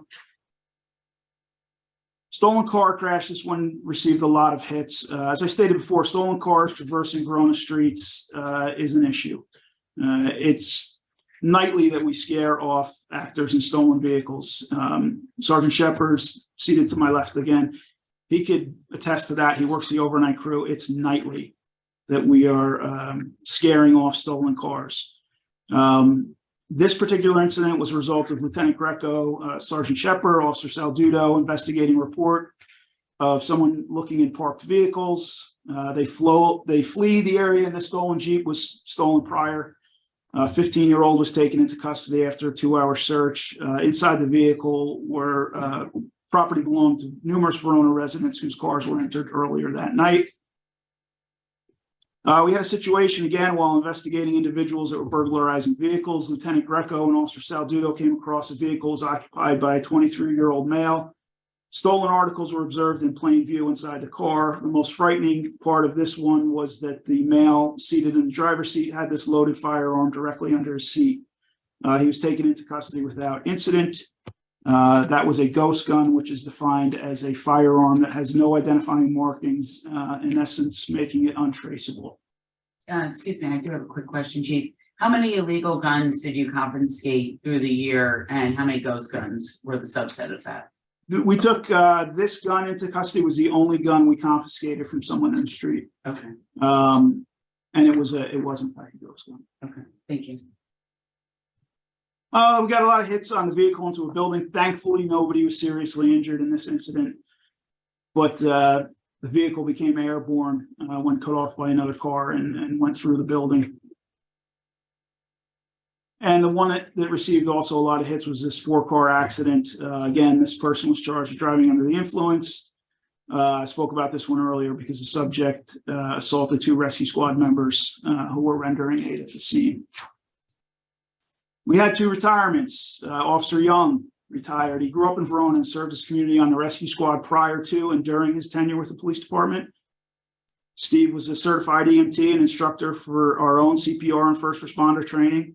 He also implemented our Narcan training. He was one of the first Verona officers that was certified in Narcan. Basically, Officer Young was our go-to officer when it came to any EMT-related issue and was a tremendous asset to the department. Officer Michael Verona retired. He is a lifelong resident and was an integral player really in our department. Mike served as an FTO, field training officer for our new hires, and possesses a sharp wit and a wealth of Verona knowledge. He served on many committees, also served on the PBA executive board for many years and was a president up until his retirement. I've known Mike since our days at Brookdale Avenue Grammar School, so I speak for everyone when I say that he is missed already. In July, Justin Nielsen left our department to fulfill his lifelong goal of becoming a police K-9 handler with Somerset County Sheriff's Office. It was very bittersweet for us, but we did encourage him to pursue his work dream. Justin is a proud Army veteran, served with the Verona Police, served the Verona Police with honor, and distinguished himself as one of the premier tactical training officers in Northeast New Jersey. Justin was our lead active shooter tactical trainer and was requested, when I say every town in Essex County sent me requests to have him run their active shooter sessions, I do mean every town in Essex County did ask for his services. So Justin is still a friend, still in touch, and still an asset to the police department, offering his training to us. As you know, we had a couple hires. We hired Officer Shane Daly. He successfully graduated the Bergen County Police Academy in December under the alternate route program.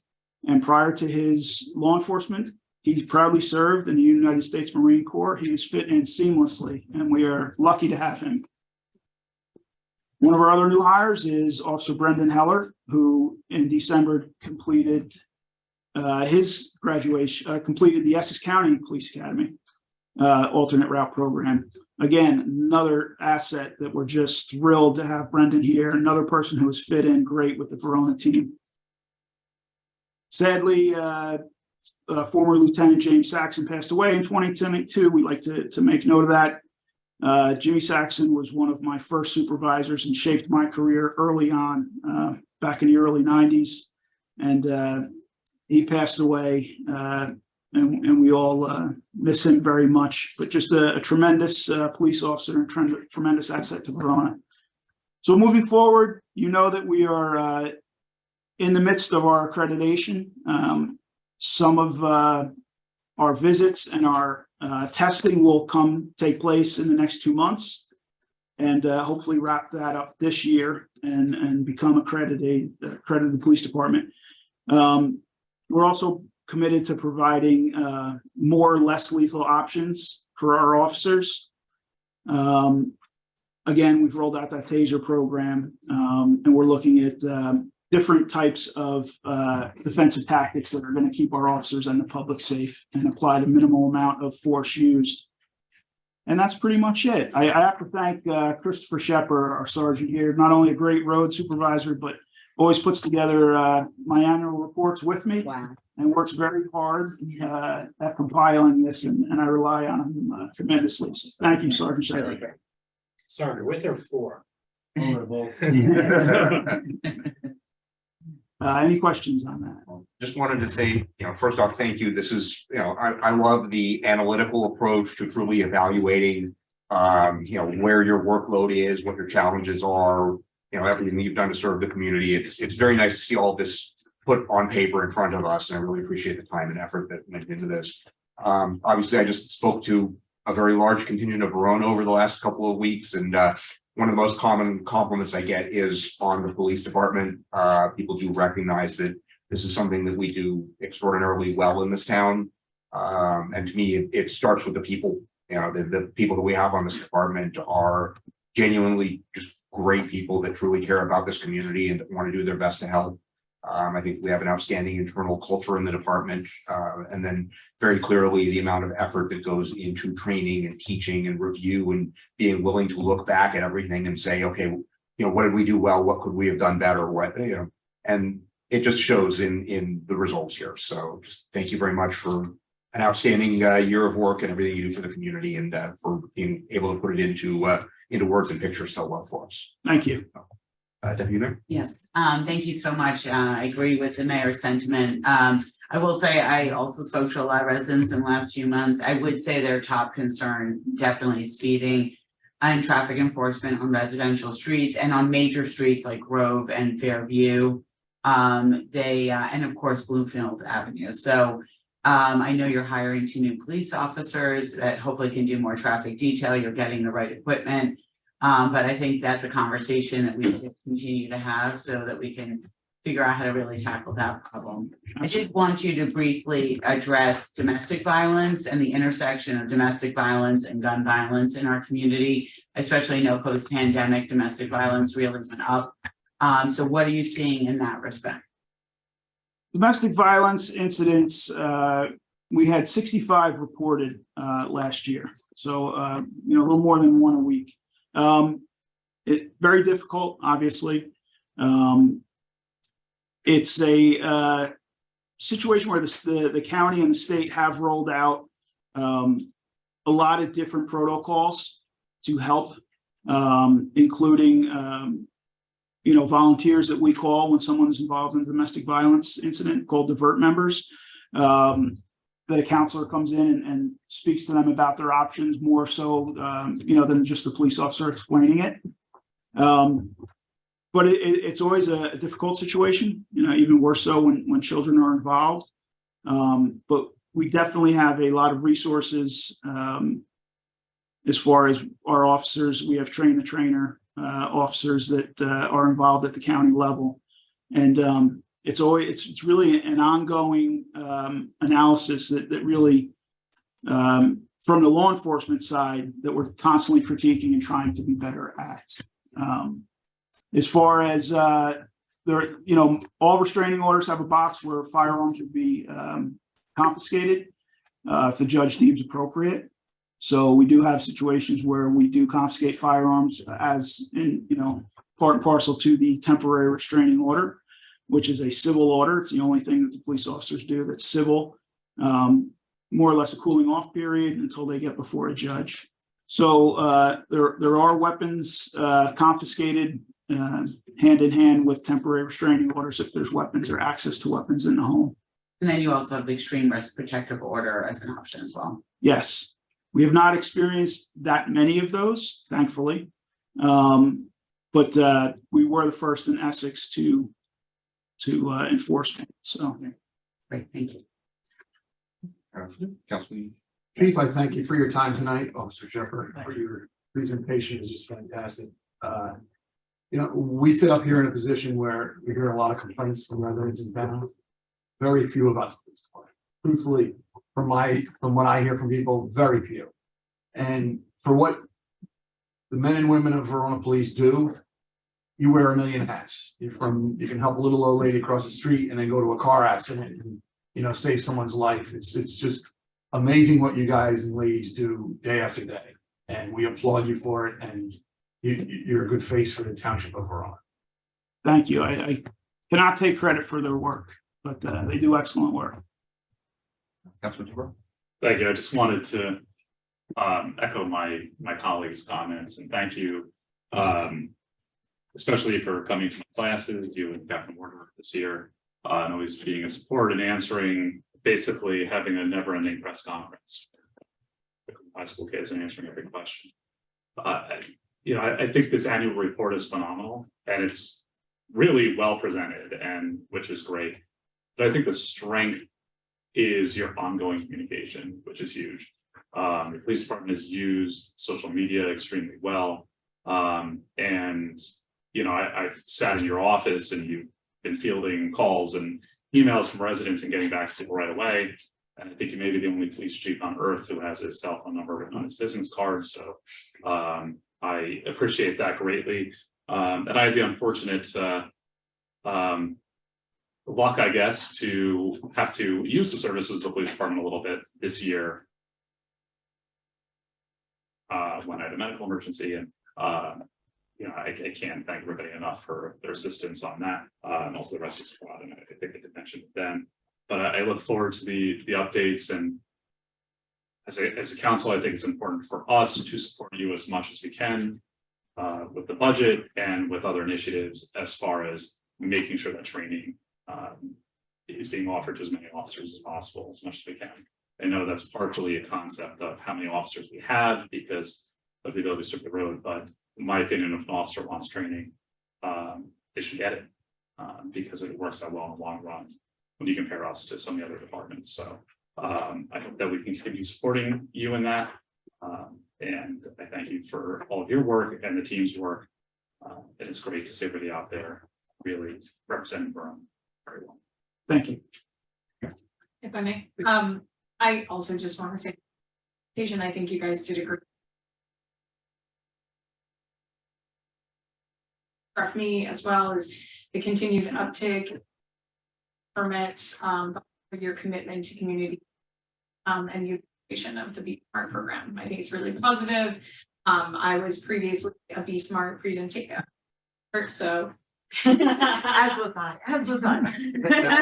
I was previously a Be Smart presenter, and my kids always love seeing the Be at National Night Out. So I do very much appreciate you guys, recognizing the fact that responsible gun ownership is not about impeding somebody's Second Amendment. Teaching them how to do it correctly. To your point about all the training, it's important for you to be adequately trained about how to use these things. If members of our communities themselves of their right to get a permitted firearm, then they need to understand how to store it. I really appreciate that. I appreciate your commitment to looking into distracted driving and really just your ongoing professional guys in our community. So thank you. Thank you. All right. Thank you very much, Chief.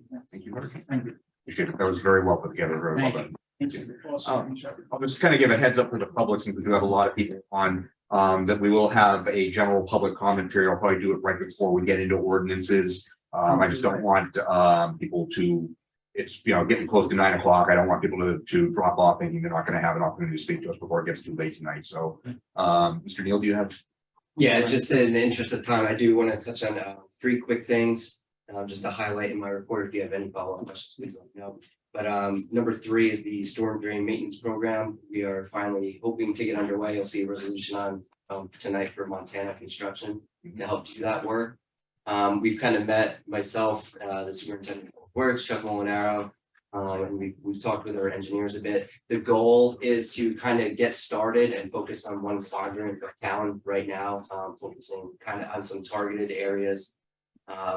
We have some other companies that we use kind of for our day-to-day and emergency call outs. And we've talked to this company, Montana, and feel comfortable moving forward with them on this project. So that company will be dedicated towards focusing on those lines only. And then any day-to-day calls will have other companies that will continue to use for that.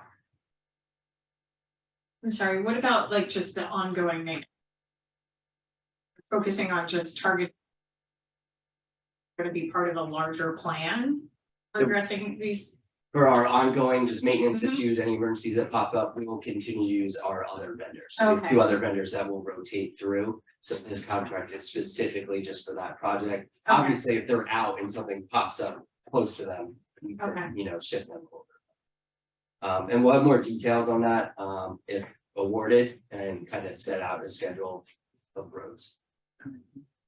And I'll just quickly talk about Colliers Engineering. They have provided a couple updates on the emergency response plan. It's kind of the next phase that they're working on, and they're just about finished with the risk resilience assessment that was required by the EPA. There's a deadline of that May 30th, so they will have that fully completed and submitted to the EPA. So we're fully compliant again with that, and then focus on the emergency response plan going forward. And then lastly, I did just want to touch on real quick, we do have some of our staff here, just super quick, it's not a long presentation, please come up to talk about some of the GIS work and mapping that we've been working on. Chuck's crew has kind of taken this on as a new project and trying to get us up to date with technology and everything, so let Chuck kind of provide some feedback. Real quick, I got my staff with me, my assistant George, James and TJ, two of my water guys, they carry most of my license. We got very big in the GIS. I'm gonna let them give you a 2-minute presentation because they know it better than me. Please, take your time because this is important, so don't feel Yeah. rushed. All right, take an hour. Real quick, Yeah. Mayor, tomorrow I am meeting on the hilltop with Steve and the engineering firm, the building, we're gonna lay it out. So if anybody wants to go up there and take a look at it and see where it's gonna be, we'll be more than welcome to take you up there to see it, take you up to Stone Road, just give me a call on the weekend or whatever. And touching on zoning, between Steve and myself, we take every call and everybody gets an answer back within 24 hours. Even if we don't have the answer to their question, we get them to the right person and they know where they have to go. Right? Chuck, can you stake it out, like a piece of lap on the four Yes, corner? we're gonna, no, our main reason to go up there, my staff has found the water main and all the piping. That's gonna have a lot to do where the building goes. Tomorrow, we're gonna show it to Jacobs Engineering where everything is. And I asked them before if we could put a couple of stakes or a couple of red marks, just give us an idea where the building's gonna be. This way, if you would like to go up there and see where it's gonna be, we can mark it out for you and show you where it's gonna be. Thanks. All right? Real quick, guys.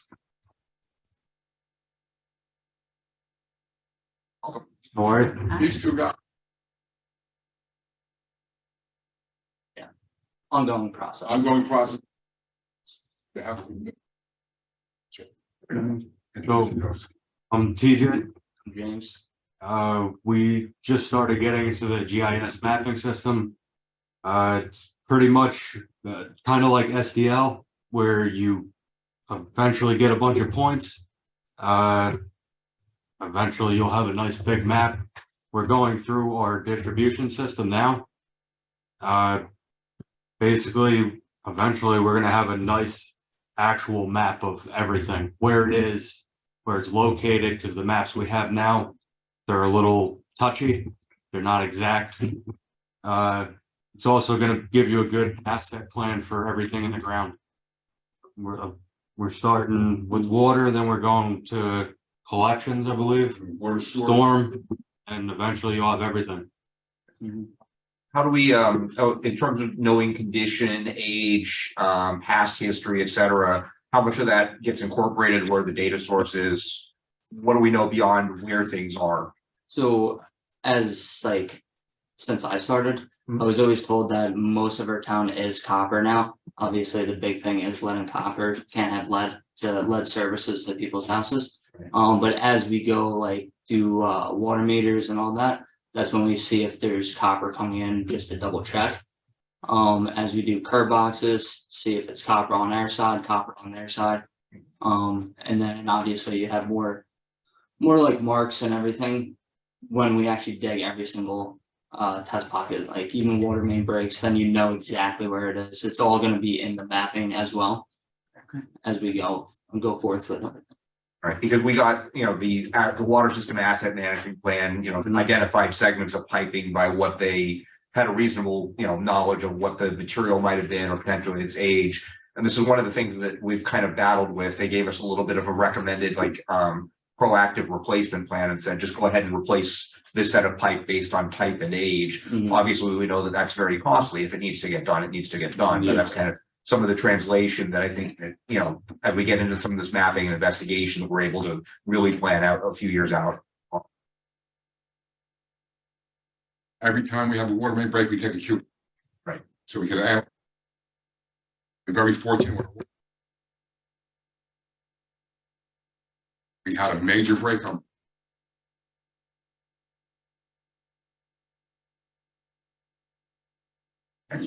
And these guys with the GIS.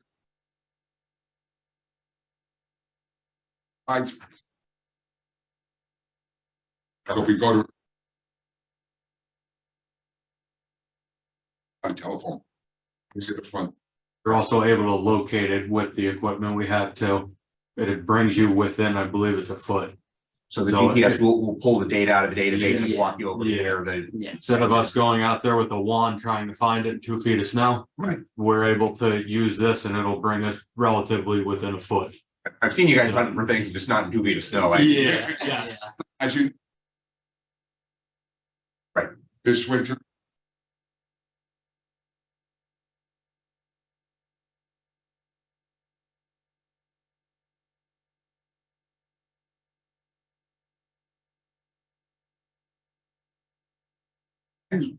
Our mapping.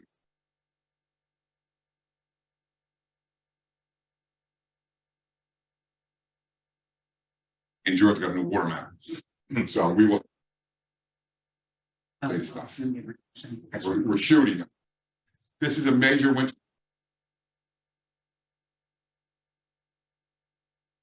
You got the afterglow done? Yeah, we did that. Afterglow. We start with the Am and Cypress because of the reconstruction. Mhm. So like all the new pipe, obviously it's just nice and easy. Once we can follow a If you could contractor. step forward to the microphone, I Yeah, think there's some audio issues. Sorry.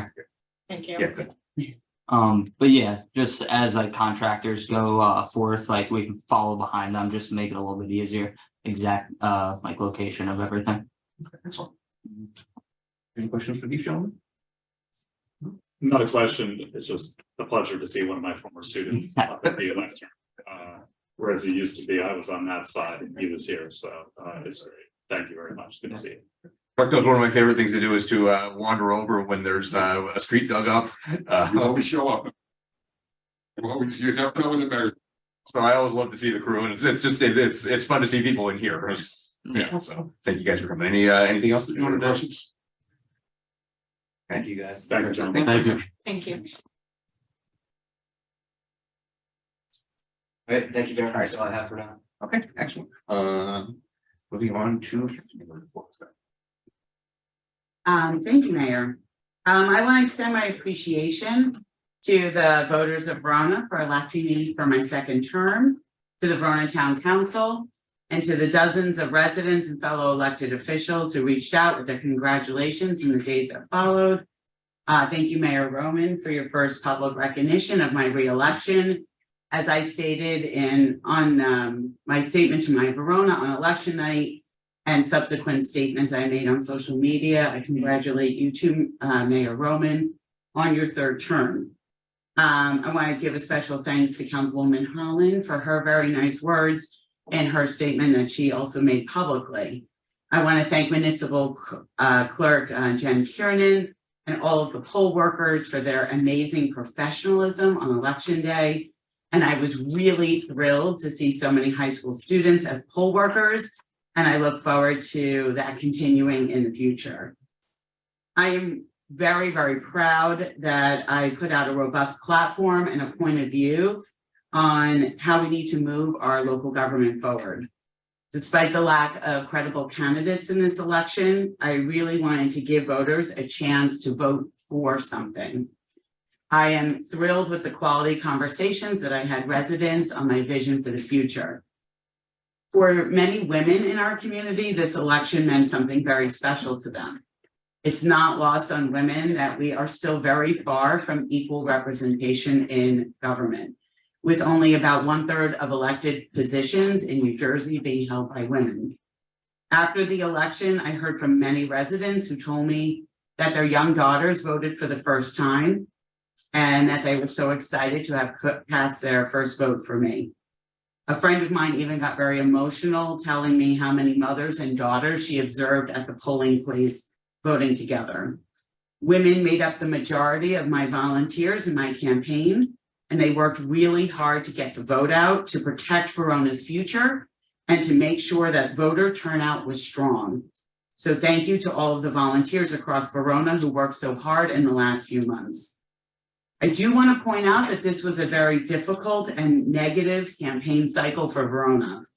There was a townwide misleading mailer that was sent to all residents. There were ugly revelations about meetings, financial offers, and tit-for-tat social media posts. Many residents were dismayed and disappointed that it got this ugly, while they also thanked me for staying above the fray. There has been a level of trust that has been broken this election cycle. The public wants us to move forward in a positive way. And I explained all of this to Mayor Roman in some conversations that we had. I look forward to collaboratively working with my 4 peers on the council to rebuild that trust with the public and get back to presenting Verona in a positive light. Despite all of these challenges that we face in the future, I am so excited to serve the Verona community for 4 more years. Thank you. And that concludes my report. Thank you very much. Congratulations again, Deputy Mayor, and proud to be continuing to work with you going forward. Likewise. Councilman McAvoy. Thank you, Mr. Mayor. I too would like to congratulate both you and Deputy Mayor on your re-election for another 4 years to serve the Township of Verona. That you guys are doing very well. I also would like to acknowledge Manette's Angels 20th anniversary they had, and also congratulate Mr. Jimmy Hill for his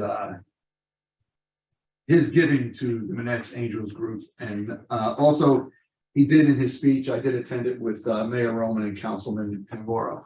He did thank his partner, Jack O'Neill, because he is really 50% of that giving, but they recognize Mr. Hill that he.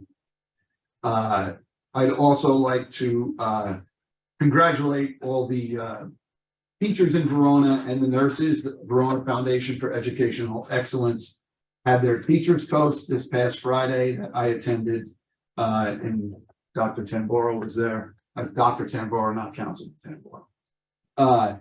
But hats off to VFE. They something they used to do annually, and the last couple of years because of COVID they didn't, so they brought it back. And I just want to congratulate those teachers and nurses for all that they do for Verona and the children and young adults of Verona. And lastly, a thank you to everyone up here for their condolences and other town employees. My family thanks you for all your text messages, emails, cards from people I just really didn't think I would get a card from, and food and everything. My family greatly appreciates it, and it definitely helps in the loss of a loved one. So thank you all. You are truly a wonderful family. Verona is definitely a family to everybody. Thank you. Councilman, our condolences again. Councilman Today. Thank you, Mr. Mayor. First, I would like to thank Ms. Gould for filling in tonight on such short notice. That's good to see you. For our residents who don't normally get to see Ms. Gould, she is often our behind the scenes person running events and managing the traffic of the manager's office. Is also a rent control administrator and has a lot of jobs and does a lot of wonderful things for the town. So it's great to have you up here as well. Congrats to Mayor Roman and Deputy Mayor McGrath on the re-election. I spoke to a lot of residents for the election and after, and the overwhelming majority thought that they wanted to see the council continue moving in the on with our projects and continue the work that we're doing, which is very important, and to continue with the tone that we have set. I'd like to congratulate Manette's Angels on a wonderful event. Manette's is such an important organization that supports women during very difficult times in their lives. And it's great to attend that and to also see former President Jim Hill be honored. I appreciate Mayor Roman and Councilman McAvoy attending that as well to show their support. As the councilman pointed out, I attended the VFE Teacher Toast on Friday. I'm not sure which of my many hats I was wearing at that event, but certainly my head was not cold. It's a wonderful organization that supports the schools and classrooms and teachers. The group did put an appeal out for board member, so I encourage anybody who would like to serve the town to consider being a VFE board member.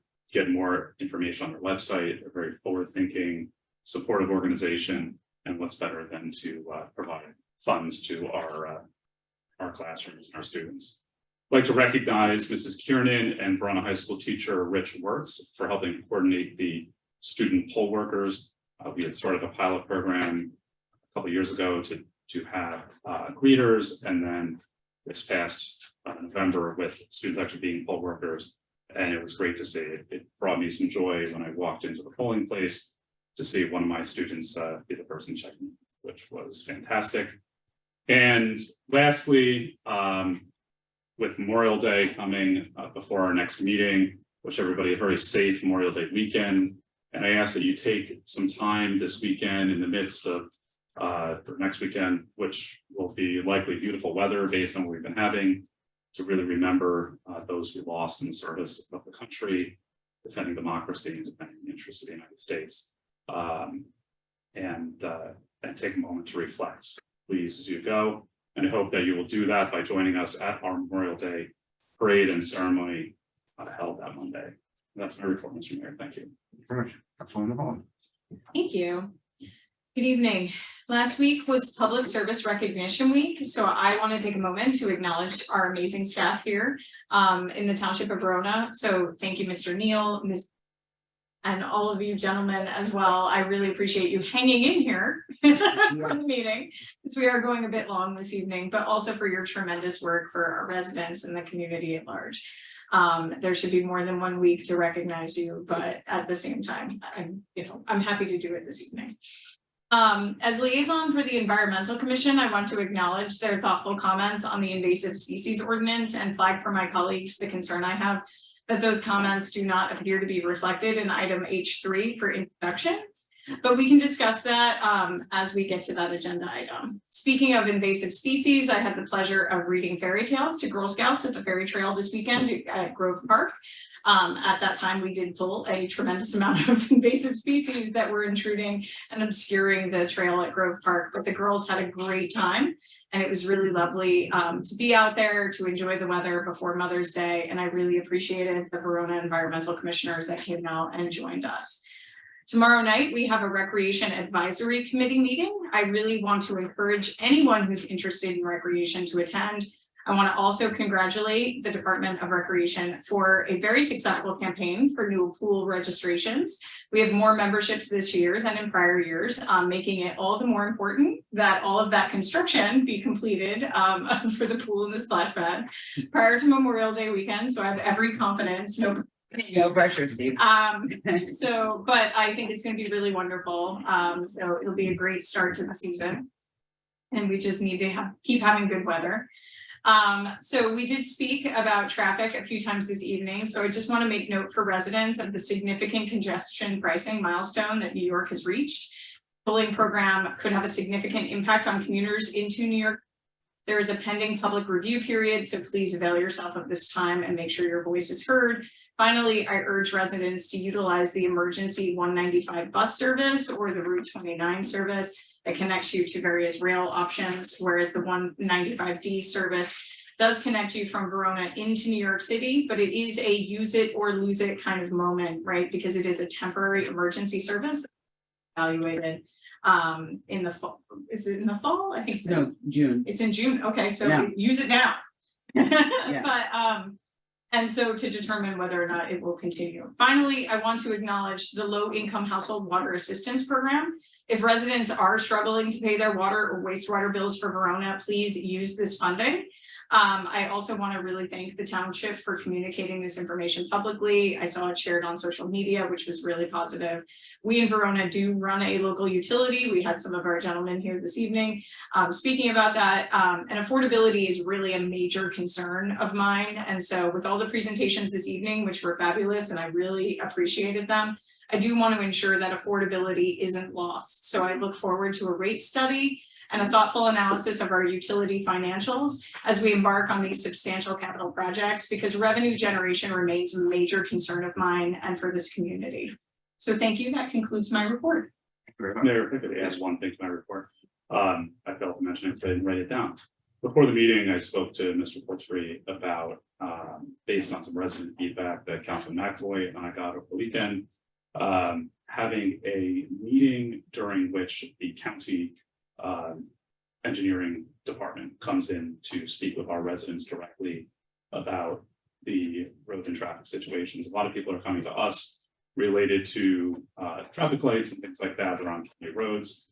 And we thought that it would be a wise idea to connect residents directly with the county, for us to be there, hold a town hall type event. The one intersection in particular was brought up, or it's actually not an intersection at this point, but is the space between Verona Park and Cumberland Avenue. But there are a lot of concerns, and these have come to the traffic safety committee as well. So I look forward to hearing from Mr. Coltre and chief of staff and engineer to see if we can get something moving on that, and we'll have some more information that happens. That would be an excellent idea. Thank you for bringing that forward. Thank you very much. Now, as promised, I'm going to do a general public comment section. There will be public hearings for each of the ordinances on the agenda, as well as comment at the resolutions and at the end of the meeting. But I do want to make sure that anyone who wants to make a general public comment has the opportunity. Madam Clerk, do you have our general public comment statement available? I do, Mayor. Please read that. The public comment period for the public hearing for ordinances and the consent agenda is limited to just those specific items. However, the public may speak on any matter during the general public comment listed on the agenda as item O. At that time, anyone from the public wishing to speak will be prompted to raise his or her virtual hand. You may do so by pressing the raise hand button on your monitor, or if dialing in by phone, press *9. You will be recognized and advised that you are unmuted. Your comment will be limited to 4 minutes. The public will be advised to provide only their name and the township of residence. Thank you very much.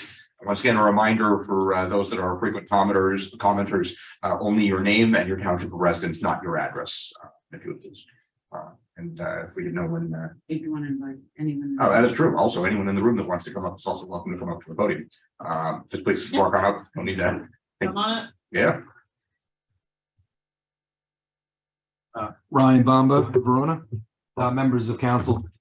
Thank you for allowing me the opportunity to come and speak to you today about my concerns. The issue of which I wish to speak could be easily avoided, but unfortunately we can't teach people to be courteous. So I'm here today asking for support.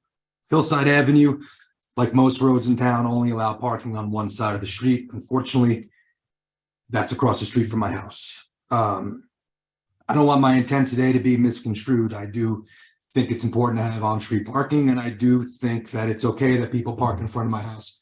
What my issue is the proximity, or how close they park to the entrance of my driveway. I have neighbors, or neighbor who consistently parks on the edge of my driveway, making it very difficult for me to both enter and exit. I did bring some pictures if you want to see. For me, exiting my driveway often requires me to make a 3-point turn, especially when I'm going down to Lakeside Avenue. I have to get out, I have to back up a little bit, and then I can complete my turn. My wife, she drives a much smaller vehicle. She can't see oncoming traffic. Hillside is a common cut through. And once they make that left off the Lakeside, they come up, she can't see it. She's almost been in a few accidents. Backing into my driveway, it's a whole nother set of problems. I run a small business, or a business in town, and I have a 7x14 utility trailer. I have to pay for parking off-site because I can't get it into my own driveway. As a tax-paying resident, I feel the situation is quite unfair. My neighbors across the street never have to worry about blind spots because there's no parking on their side of the street. They never have to worry about backing in their boat because there's no cars on the edge of their driveway. Why should I not be afforded the same opportunities that they have? Although I don't wish to bother our police department with such mundane issues as parking, sometimes the situation is just unsafe and I have to do so. Unfortunately, though, they can't help me. The rules of Verona allow parking right up to the driveway line, so they can't really do anything about it. Neighboring towns have similar issues, and they've created ordinances to help their residents out. I'm not 100% sure, but I think Montclair allows for a 2-foot buffer around public driveways. But to be realistic, we're not Montclair. If we could allow the people across the street no parking at any time, we should be allowing people with parking at least a 10-foot buffer zone around their driveway. I'm here asking for your help to safely use my driveway whenever I need it for whatever I need it for. Thank you for your time. Very much. And just so you know, procedurally, what we do is we go through our entire public comment period, and then once everyone's done commenting, then we do any response or discussion. So, if we go through the rest of the comments that are up right now, we'll have some council discussion. Absolutely. Thank you. Thank you very much. And I thought I saw one hand up. Yes, please let them in, and I'll just a reminder, just your name and your city of residence only. Kate Kelly. Hi. Hello. Welcome. Hi, my name is Kate Kelly. I live at 23 Sylvan Road. That's your address. Just town. No, sorry, just your town. Just your town. You live in Verona. Did you mute Hi, I her? live in Verona. That's good. All right. Thank you. Thank you. Otherwise, we have to edit it out. Please go ahead.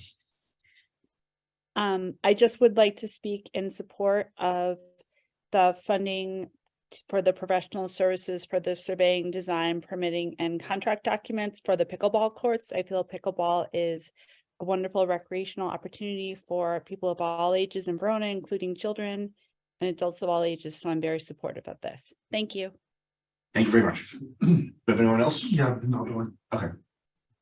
Lon.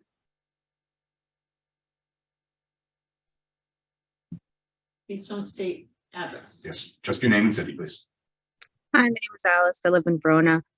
I just wanted to say that I hope that the council fully supports the codification of the multicultural committee for the benefit it brings to our whole community. It was a big reason that we did move into this town, and we hope that it continues going forward. Thank you very much. Heather. Hi, can you hear me? Your Hello. name and your- Great. Hi, I'm Heather Asip. I live in Verona. I'm calling to voice my opinion that I hope you as our town council fully support the codification of the multicultural committee that I know is proposed. I have 2 young children who will be starting in the public schools. We've really enjoyed the community that we've built here, and I know that this is an important part to further make our town a wonderful place. So I hope that you support the multicultural committee. Thank you. Yvonne. Hello. Hello. Name and Hi, city, please. my name is Yvonne Nolan. I'm a Verona resident.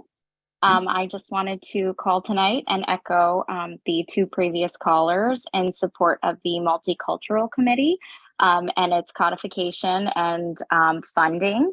It's also one of the reasons why I moved to this town. I've been very active in this town is because the values of Verona are reflected in that committee. So I hope all of the council will fully support its codification. Thank you. Thank you. We have another one. Okay. Jay Cap. Hi, can you hear me? Yes, your name and your city, please. Jenny Carroll from Verona, and I also wanted to give my support for the codification of the multicultural committee. Thank you. Thank you very much. Thank you. We have another one. Dan. Hi, everyone. My name is Daniel Asip. I live in Verona, and I'm also chiming in to show support for the codification of the Multicultural Committee. All right, thank you very much. That's it. Right. Well, okay. Any further? That's it. I will now close public comment. Let's first talk about parking and driveways. I'm very aware that other towns do have that buffer zone codified. I believe that the commenter is correct about Montclair being 2 feet, or I've seen some signs that are potentially more than that, depending on the town. I personally, it seems like it's a reasonable thing for us to look at. We'd have to have some consultation with Public Works and with the police department to see what the true effect is and what a recommended buffer space would be for Verona. Certainly I can understand from traffic standpoint, not wanting cars to be parked immediately at the corner of your curb cut. That's seems like it's relatively clear that someone just shouldn't do that. But I would really want to have some analysis and review on the issue. But if we don't currently regulate this and we feel that this is a problem, I don't see why this could be an issue or why we shouldn't. So I would add, I want to thank Mr. Bamba for coming and speaking today. I would say that from my discussions with residents in other parts of the community, and most importantly, residents who live near schools, they also have complained about the lack of visibility with people parking right up to their driveways, especially during school drop-off and pickup periods. But my question would be, you know, with the police department, would like to see their analysis and comments, and specifically though how it would be enforced and what that may do to call levels and stuff like that. But it's certainly not just limited to one street. This is a common theme with residents that live on streets where a lot of people park. Right, absolutely. And as everyone has larger and larger vehicles these days, you know, it seems it's reasonable for us to look at. So we will we'll get some input from our own internal experts, and we'll consider the issue. And I very much appreciate you bringing it to us. There, if I can add, I just appreciate you bringing your concern in. This council actually does make policy based on resident feedback, which is important. And I think it's a common sense thing to do. It is so ingrained, I think, in a lot of us that we just park away from driveways because it's kind of how we were raised and what the law is everywhere else. But I think the one challenge on this that we will need to address is educating the town when this ordinance goes into effect. And I echo the Deputy Mayor's comment about enforcement. I think there'll be a lot of warnings and things like that as this comes out. So we don't have complete resident interaction on our electronic and social and things like that. So it does present a challenge, but not one that is insurmountable. Perhaps some well-placed signage and things like that could educate people. Or partnership with the Verona Public Schools that have a really great mailing list, and especially with those issues. Councilman? Yeah, this is something that's come up for a very, very long time. I think it's not just by schools, it's other areas, that it's a lot near the business districts too. Along the side streets near business district. I would think somewhere even on Hillside, it's people probably stopping, parking, getting a bus, parking for a day. There's a couple streets where that happens there. I know when Mr. Neal and a couple others a few years ago, when the chief went around town, they did do some striping and grab some extra parking spots, took some away, but they made sight distances better. It would take a lot to do because there's a lot of streets in Verona to do it, but I really think it would pay off. Proper striping, but it's going to have to be something we're going to have to keep up, because obviously once you paint the line, you got to keep going back and repainting it. It's a lot of work, but I think it would pay off in the long run, because I know a lot of people around school, around the business areas. They just, it gets annoying. And I can see your point. It's very dangerous. And I think it's something we should definitely look into. Okay, so we'll have that discussion, and we'll see where we go with that. Mayor, can we have a short recess? Yes. With being the time. Okay. We'll declare, we'll say 5-minute recess or so. Thank you. All right, it's 9:25 p.m. We are back in session.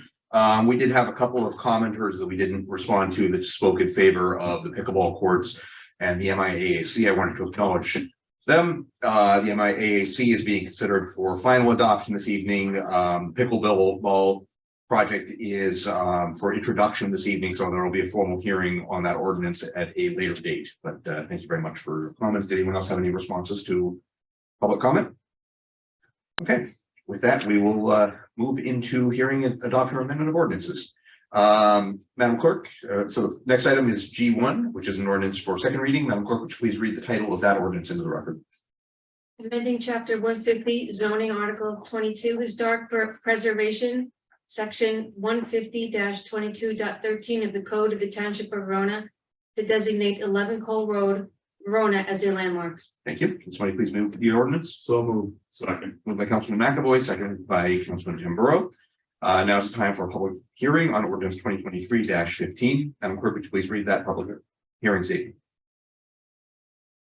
Anyone wishing to address an item scheduled for public hearing, raise your hand. If you are attending this meeting via Zoom, raise your virtual hand by pressing the raise hand button on your monitor, or if dialing in by phone, press *9. Once recognized, and if calling in from Zoom, advise that you are unmuted. Clearly state your name and township for the record. You will have 4 minutes to address the council on that item. There'll be no cross dialogue during the public hearings. After everyone wishing to speak has been heard, the public hearing will be closed for that item, and the council and or administration may address your comments and or questions before the vote is called. Okay, thank you very much. Please let me know if anyone raises their hands. Okay. All right, last call. All right, I'll now close public hearing on this ordinance. Any council discussion? I have a question for council.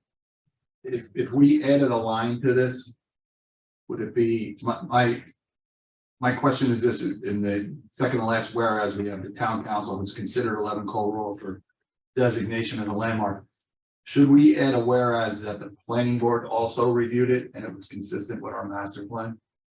You don't have to, but you certainly can, and that would not be a significant change. It's just another fact that truly happens, so it doesn't change anything. Okay, because the one before that, we, at the last line, the other whereas with such property, we send it to the town council and the planning board. And if the rest of the council was amenable to this, I think we should, because the planning board did review it and found it consistent unanimously with the master. That's a fair point. So just to clarify, you're making a motion To add a line after between the last and the second to last to say, whereas the Verona Planning Board has also considered the designation consistent with the master, with our current master. I'll second. Okay, motion seconded. All in favor? Aye. Aye. Any opposed? Any abstentions? Okay, so the ordinance has that minor addition added to it. Thank you. Right, any further council discussion? Seeing no further discussion, Madam Clerk, please call the roll. Councilwoman Holland, Yes. Councilman Tamboro, Yes. Councilman McAvoy, Yes. Deputy Mayor McGrath, Yes. Mayor Roman. Yes. Mayor ordinance 2023-15 is passed 5-0 and will be published according to law. And again, would like to thank the family who worked with the community on the destination of that property. The next ordinance, I am going to be recusing myself from participation because it has to do with land acquisition for property that is very closely located to my own house. So I'm going to pass this over to the deputy mayor to run the public hearing on this ordinance, and I will get back after that. Great. It's totally up to you. Whatever you prefer. I'll stick. I'll just be quiet. Okay, next ordinance for consideration is G2. Madam Clerk, can you please read the title of the ordinance into the record? Ordinance 2023-17, bond ordinance providing for the acquisition of property in and by the township of Verona in the county of Essex, New Jersey, appropriating $1,750,000 therefore, and authorizing the issuance of $1,666,500 in bonds or notes of the township to finance part of the cost thereof. Can someone please move the ordinance? So moved. And can I have a second? Second. Okay, so it's moved by Councilman Tambor, second by Councilwoman Holland. Now is the time for the public hearing for ordinance 2023-17. Madam Clerk, can you just remind the public how they can make a comment? What do they have to press if they're on Zoom? If you are on Zoom or if you are dialing by phone, you press *9. If you are on Zoom, you can raise your virtual hand by pressing the raise hand button on your monitor. Give it a moment. Nothing.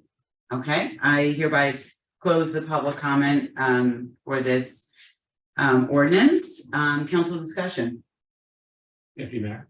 Yes. Yes, I just want to remind the council that this is a property purchase. This is actually your last contingency with regard to this purchase, meaning if you vote yes today, after the estoppel period, there'll be nothing other to do than to set the closing date. So for lack of a better word, this is your, the last step of the process if you pass it today. But nothing that's going to turn you back. Okay, is there A question for council? Sure. This requires a four affirmative votes. That's correct. Okay. The first line of this says it will not, with not less than 2/3 of all members, therefore affirmatively concurring. Mhm. Should we remove that line? But it says 2/3 rather than 4 out of 5. I think 2/3 actually comes to like an odd decimal point number, so it rounds up to 4. Does it put it over? Okay. Yeah, Don't put it over. it's like 3 point, I forget the exact number, 3.692837. I think it's 3 pi. It's pi actually. Okay, right. Any discussion? No? Well, what I will say is, this is obviously a very big moment for our community. We're purchasing property for the purpose, excuse me, of a public safety building. I think that was an alliteration. It's the one thing actually in the last week that has been very prominent on my mind. I think we got reports that since 1978, the police station was identified as needing some serious work, and this council of 4 of us are taking that first step to try to make right and do right by our police department, which we just heard earlier tonight. A wonderful report once again on everything they do for our community. Their facility is really in bad shape, and we really need to move forward with rectifying that. Whether or not we can get other emergency services on this piece of property is left to be determined, but this is a very exciting moment for our community. So, And Deputy Mayor, just yes. to continue the conversation, just so the public's not confused, the council has not had a discussion, even with regard to the police department, on whether it'll be that there's still being environmental analysis and whatnot being done. And there are actually additional properties that we're going to speak about in closed session, where whether it be the police department, the fire department, the rescue squad go, this is certainly one of the places that you're seriously going to consider, but there'll be others that you're going to talk about later that may or may not become public depending on what you decide and how negotiations go. Okay, and then a lot that we still have to discuss. Lots to unpack there. Lot to unpack there. All right, we'll see no further discussion from the council. Madam Clerk, can you please call the roll? Councilwoman Holland, Yes. Councilman Tamburo, Yes. Councilman McAvoy, Yes. Deputy Mayor McGrath. Yes. Deputy Mayor, the ordinance passes 4-0 with Mayor Roman recusing himself. Okay, wonderful. Thank you. Back to you, Mayor Roman. Thank you.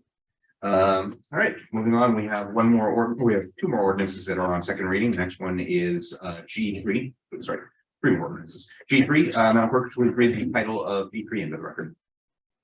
Ordinance 2022-19, capital ordinance by appropriating $75,000 from the Water Sewer Capital Improvement Fund for the hydraulic study, preliminary design, and NJIB applications for Claridge Drive Pumping Station in the Township of Verona in the County of Essex, New Jersey. Somebody please move the ordinance. So moved. Do I have a second? Second. By Deputy Mayor McGrath, seconded by Councilwoman Holland. Now it's time for a public hearing on ordinance 2023-19. The same public comment statement that was previously read applies. If you're calling in on Zoom, please use raise hand. If you're dialing in by phone, *9. Please let me know when anyone is waiting. No one? No. Okay, last call. Okay, I'll now close public participation on this one. Council discussion. I'll just start off by saying this is another example of us working very hard to solve a problem that has been around for quite a while. We've obviously gone through very extensive engineering analysis on this from multiple consulting firms, done measurements and testing over extended periods of time, done analysis of the piping system up there. This is a well-reasoned and necessary improvement to benefit a very large number of people in Verona. So I'm very happy to be able to support this. Any other council discussion on that? Okay. Madam Clerk, would you please call the roll? Councilwoman Holland, Yes. Councilman Tamburo, Yes. Councilman McAvoy. Yes. Deputy Mayor McGrath, Yes. Mayor Roman. Yes. Mayor, ordinance number 2023-19 is passed 5-0 and will be published according to law. And I just want to bring to your attention that it does say 2022 on the top of your paperwork, but you did say 2023. Yes. Okay, thank you. All right, moving on to the next ordinance, 2023-20. Madam Clerk, please read the title of that ordinance. Ordinance 2023-20, capital ordinance by appropriating $15,000 from the Pool Capital Improvement Fund for the splash pad project at the community pool. Somebody like to move the ordinance? So moved. Moved by Councilman Tamburo, do I have a second? Second. Second by Councilwoman Holland. This was previously discussed at the last meeting regarding the necessity for the additional funds. But let's ask Mr. Neal if he can give us the one sentence explainer on. Yeah, this is just to give us a little bit of a buffer in case anything else pops up while we're in the home stretch here. Because we're pretty much We're pretty much maxed out of the current budget.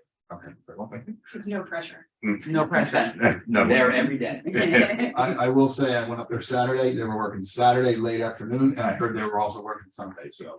All right, no pressure. Well, they also respected their mothers. Okay, so we had a motion and a second. We'll do a public hearing on this ordinance under the same comment rule. Star 9, raise your hand. Last call. I'll now close public comment. Any council discussion other than no pressure? No pressure. I look forward to Memorial Day weekend, so. Me too. There we go. All right, seeing no further council discussion, Madam Clerk, please call the roll. Councilwoman Holland, Yes. Councilman Tamburo, Yes. Councilman McAvoy, Yes. Deputy Mayor McGrath, Yes, Mayor Roman. Yes. Mayor ordinance 2023-20 5-0 and will be published according to law. Okay, thank you. We have one more ordinance on second reading. Madam Clerk, please read the title of G5 into the record. Ordinance 2023-21, establishing the Multicultural Inclusion and Accessibility Advisory Committee by the creation of Chapter 18, Article 7, entitled Multicultural Inclusion and Accessibility Advisory Committee. Would anybody like to move the ordinance? so moved. Do I have a second? Second. Moved by Deputy Mayor McGrath, seconded by Councilman Holland. Now is the time for a public hearing on ordinance 2023-21. Star 9 will raise your hand. For a moment. Not seeing anyone? No. Last call. Okay, I'll close public hearing. Any council discussion? I, just as an editorial note, I just want to note that the title of the ordinance was read correctly. It's listed correctly on the ordinance, but it was misprinted on the agenda. That is not like any kind of substantive issue with the ordinance, but I just wanted to note that for members of the public that may have been watching. Correcting the record. Okay. Anyone else? I just want to thank the current volunteers that are on the Multicultural Inclusion and Accessibility Advisory Committee. We had set this committee up as a test run over a year ago, and I think they did a fabulous job as they were navigating their way for the first year of a new committee, and helped pave the way and get to this point where we're able to see the value that they could provide, so that we could get to this point of codification. And I just want to recognize and thank all the residents who called in previously for their support. This was driven originally by resident requests that we focus on, broadly those diversity, equity, and inclusion issues. And I think we navigated a way that made sense for this council and for the values of our community. And it's been a huge asset. And I'd love to see what's going to happen in the future. I would agree, having watched the work of this committee and what they've added to our programming in this community. In addition, particularly we've talked a lot about the inclusion aspect for people with disabilities, neurodivergent children, et cetera, just simply by making adjustments to things that we already do. There's a lot of recommendations that have made a lot of our programming far more accessible for people, and they've added so much. It truly is a very passionate group of volunteers who really helped out. When I've been to so many of these events, and they're winners. They really bring a lot of people out, and this is an extraordinary experience. I'm very, very appreciative of the volunteers we have in the committee, and I look forward to continued success of this. So happy to support this. Anyone else? Okay, seeing no further discussion, Madam Clerk, please call the roll. Councilwoman Holland, Yes. Councilman Tamburo. Yes. Councilman McAvoy. Yes. Deputy Mayor McGrath, Yes, Mayor Roman. Yes. Mayor, ordinance 2023-21 passes 5-0 and will be published according to law. Very much. All right, moving on to ordinances on first reading. We have 4 of those. Most important one for each one. May I comment, Mayor? Yes, please. Dedication, I'm going to be recusing myself on first on each one, which is a bond include a purchase of a new ambulance. I served on the committee that help design the ambulance. So I'm going to recuse myself. I did talk to Mr. Neal, and I requested the administration not bunch things together. When there's something that I may have to recuse myself on. So I'm unable to vote on the police vehicles because it's bunched into this ordinance. So I asked in future, Mr. Neal has agreed, but I did not want to hold up the police SUV purchase because our next meeting is not until June 12th. And the police department actually did not get one of the vehicles they ordered the last time we did authorize the purchase of vehicles because they didn't have any, right? So I don't want to hold that up. So I'll recuse myself on the entirety of the ordinance for the sake of expediency. However, if the ordinance were voted down, I would ask that it would be aggregated, so we could vote on them separately. And to clarify on the version of the ordinance that we are discussing, there was a revision to this ordinance this afternoon to, under my understanding, is to remove the improvements to the OEM vehicle. Yes. Okay, so the current ordinance that we are discussing is appropriating $600,000 therefore and authorizing the issuance of $570,500 in bonds or notes. Correct. And the line items in it are the acquisition of an ambulance for the rescue squad, estimated cost $400,000, acquisition of police sport utility vehicles, estimated cost $200,000. So that is what's on the table for introduction this evening. So is that correct? Yes. Okay, all right. Would somebody like to move title? I'm sorry. Madam Clerk, would you please read the ordinance by title? Or to charity. A bond ordinance providing for the various capital improvements in and by the Township of Verona in the County of Essex, New Jersey, appropriating $600,000 therefore, and authorizing the issuance of $570,500 bonds or notes of the Township to finance parts of the cost thereof. Okay, somebody like to move the ordinance? So moved. Moved by Councilman McAvoy. Do I have a second? Second. Okay. Deputy Mayor. All right, and we gave the brief counsel, so it's acquisition of vehicles, and that's the alteration current version of it. For introduction, Madam Clerk, please call the roll. Councilwoman Holland. Yes. Councilman Tamburo. Yes. Councilman McAvoy. Oh, sorry, that should be a recusal. Yeah. Just, Oh, sorry, my mistake. of course, I have it. Let's start again. Councilwoman Holland. Yes. Councilman McAvoy. Yes. Deputy Mayor McGrath. Yes. Mayor Roman. Yes. Mayor, ordinance, 2023 will be numbered 2023-22, passes 4-0 with, Councilman Tamburo recusing himself. All right, thank you very much.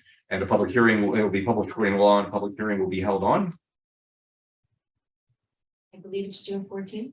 12. June 12th. June 12th. Very much. Okay, moving on to H2, which is another ordinance on introduction. Madam Clerk, would you please read the title of that ordinance?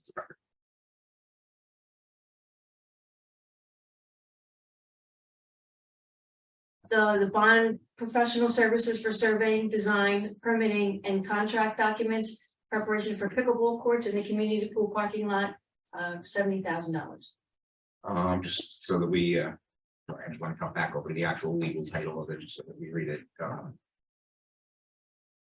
Because we've got the, sorry, he's got the paper version of it. So, if you don't mind us appropriating $70,000, therefore, and authorizing the issuance of $66,500 bonds or notes to the township to finance the cost thereof. So, but the abundance of caution. All right, would someone like to move the ordinance? Question before we move this. Technically, if it's a discussion item regarding it, should be after a motion unless it's a revision to it. Did we discuss this before? In new business. Was it during the last meeting? And then this is something that we go back to, I thought we were going on new business first. And then we discuss it and then it would be presented. I thought I missed it last week because I wasn't here, but we have no idea, where is this going? What are we doing? Are we taking a section of the parking lot out? Are we putting it in? You know, I have no idea what we're appropriating $70,000 for exactly. And this is just the design. I will say that I believe there was some discussion earlier about this being an overlay system on one of the existing tennis courts in the pool parking lot. rather than an actual demolition and replacement. I think Mr. Neal should speak to this. Yes, correct. And we had some previous discussion. I don't know if it was officially listed on new business, but we had discussed, we did apply for a grant for this and were awarded a grant, the local recreation improvement grant for $75,000 towards this project. But the plan is, right now, the idea is to take over the lower parking lot. If you're looking at the main entrance of the pool, that lower side lot kind of off to the side that abuts to the development in Cedar Grove. And then replacing the current tennis courts with additional parking. By doing so, just that alone, we actually pick up about 48 spots, I think, 46 spots, additional parking spots if we take over that whole section where the tennis courts are. And the plan, again, just the concept, rough concept is 2 tennis courts and then 6 additional pickleball courts down in that section. So this would be scrapping the previous idea of an overlay on the existing court system. Correct. Completely swapping out. Okay, and this would be a full demolition of the tennis court, of the courts, reconstruction of new courts elsewhere in the pool lot, and then returning those to parking use. Correct. All paid for out of the pool capital, and this grant would basically offset the design. So this would not be paid out of the pool Not be paid capital out of the because pool capital. these would be available to anyone in the Okay. public. All right. Also, can I just clarify, is it demolition of the existing of anyway? Yeah, I mean, it would be the removal of all those courts, and actually there's some of the grass section and some parking kind of on the side there. You have to excavate. We would excavate Okay. out completely to match the other lower parking. Okay. I just want to state that the overlay zone or the overlay tile was scrapped because, again, after consultation with members of the community and the Recreation Advisory Committee, the tile system is not a suitable playing surface. And so instead of investing money in that, it was decided to the administration decided to blacktop over the very dangerous and surface, the old tennis surface was in such disrepair that it needed to be blacktopped over. So basically our residents right now are playing on blacktop. Okay, like basically a parking lot with a fence around it and some striping and the netting. And so this is just for engineering so that we could explore moving it to that location. Clearly, we have to have a discussion whether or not that's appropriate, but it has been discussed at previous meetings before and, It has been vetted through the Recreation Advisory Committee as well. Mayor, I believe we're out of order. We don't have a motion on this and we are discussing it. That's kind of right. Quite length. So I'll move the ordinance for the purpose of discussion. Okay. Do I have a second? Second. I moved by Councilman Denborough, seconded by Councilwoman Holland. So we'll continue. I would say, since this is on introduction, I guess the question is, before we actually take a formal vote on introduction, is this something where we would want to move this back to new business? Is this something where the grant is at risk if we, don't do this? I mean, I guess that's the question, is ultimately where are we going here if this is, turning into a construction job rather than a, what are any thoughts on procedure? So the cost of this design is going to be offset by the local recreation improvement grant that we're So getting. there's no liability to us on it. Right now, Yeah, the way we would see it is that grant would pretty much cover the design cost, the engineering. What do you say, pretty much? Well, it would. The proposal we have is just short of 60,000. so do we have any preliminary estimates of what the courts cost to build and then what it's going to cost to redesign the parking level that we're going to be doing from obviously from side to side like the others? For the court area, we did have some rough estimates last year. That was kind of internally, so I don't know that I feel totally comfortable in those estimates. So that's why we really wanted to engage with an engineering firm to get us some more detailed costs. If this is being offset by a grant, is there any reason why we actually need to bond for it? Most of these grants are all reimbursable, so we have to have the money up front to get reimbursed. Right, but I guess the question is, do we incur any costs of bond counsel, et cetera? I mean, what's the turnaround time on the grant if we were simply to pay for this out of, the problem is it's probably not in our operating budget. Right. We We do not have the money to cover this up. Right, okay. So we would be incurring some sort of overhead. Mr. Neal, would we be subject to any penalty if we spent $70,000 of this grant money then didn't build the courts? I If don't we found them to be too expensive or something like I don't believe so, but I would have to check. that, I would, I mean, I think that maybe, we could move this forward for introduction and have a more extensive discussion for passage, just so that we know. I mean, I'd like to kind of look at this, and I don't even want to engage in design if we're a little concerned about, not using the design or the cons or the construction estimate being too high, et cetera. I want to make sure we don't want to waste the grant, so we should probably have a little bit more information before we truly go, engage a firm on design. These are my opinion. Yeah, I'm comfortable voting on this on first reading To discuss it. right, so we can discuss it further as we need to, but in the future, I agree with Councilman McAvoy that this should have been under new business because it had not been discussed in new business. It's part of various different reports. It should have been put under new business, but regardless, we had the same conversation out of order, but that we would have new business. Right. My other concern is that's right now that area down below is just a parking lot.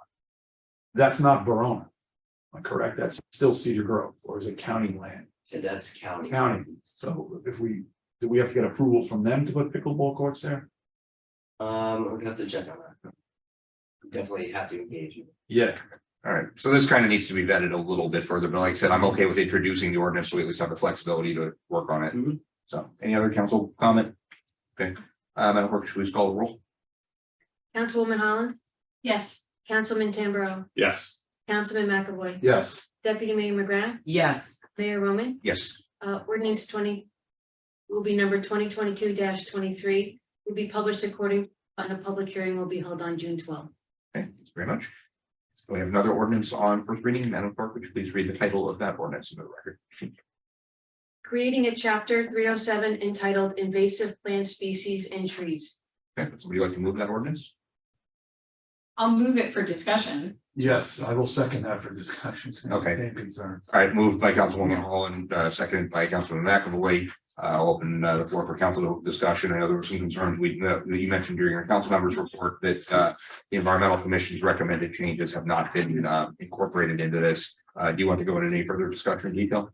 I mean, personally, I think when we asked an advisory committee to weigh in on something and then we just paid no attention to it before we bring it to the agenda, we're not respecting our residents and the time they took to put into this. They provided a thoughtful memorandum. Some of their comments are even redlined in the document.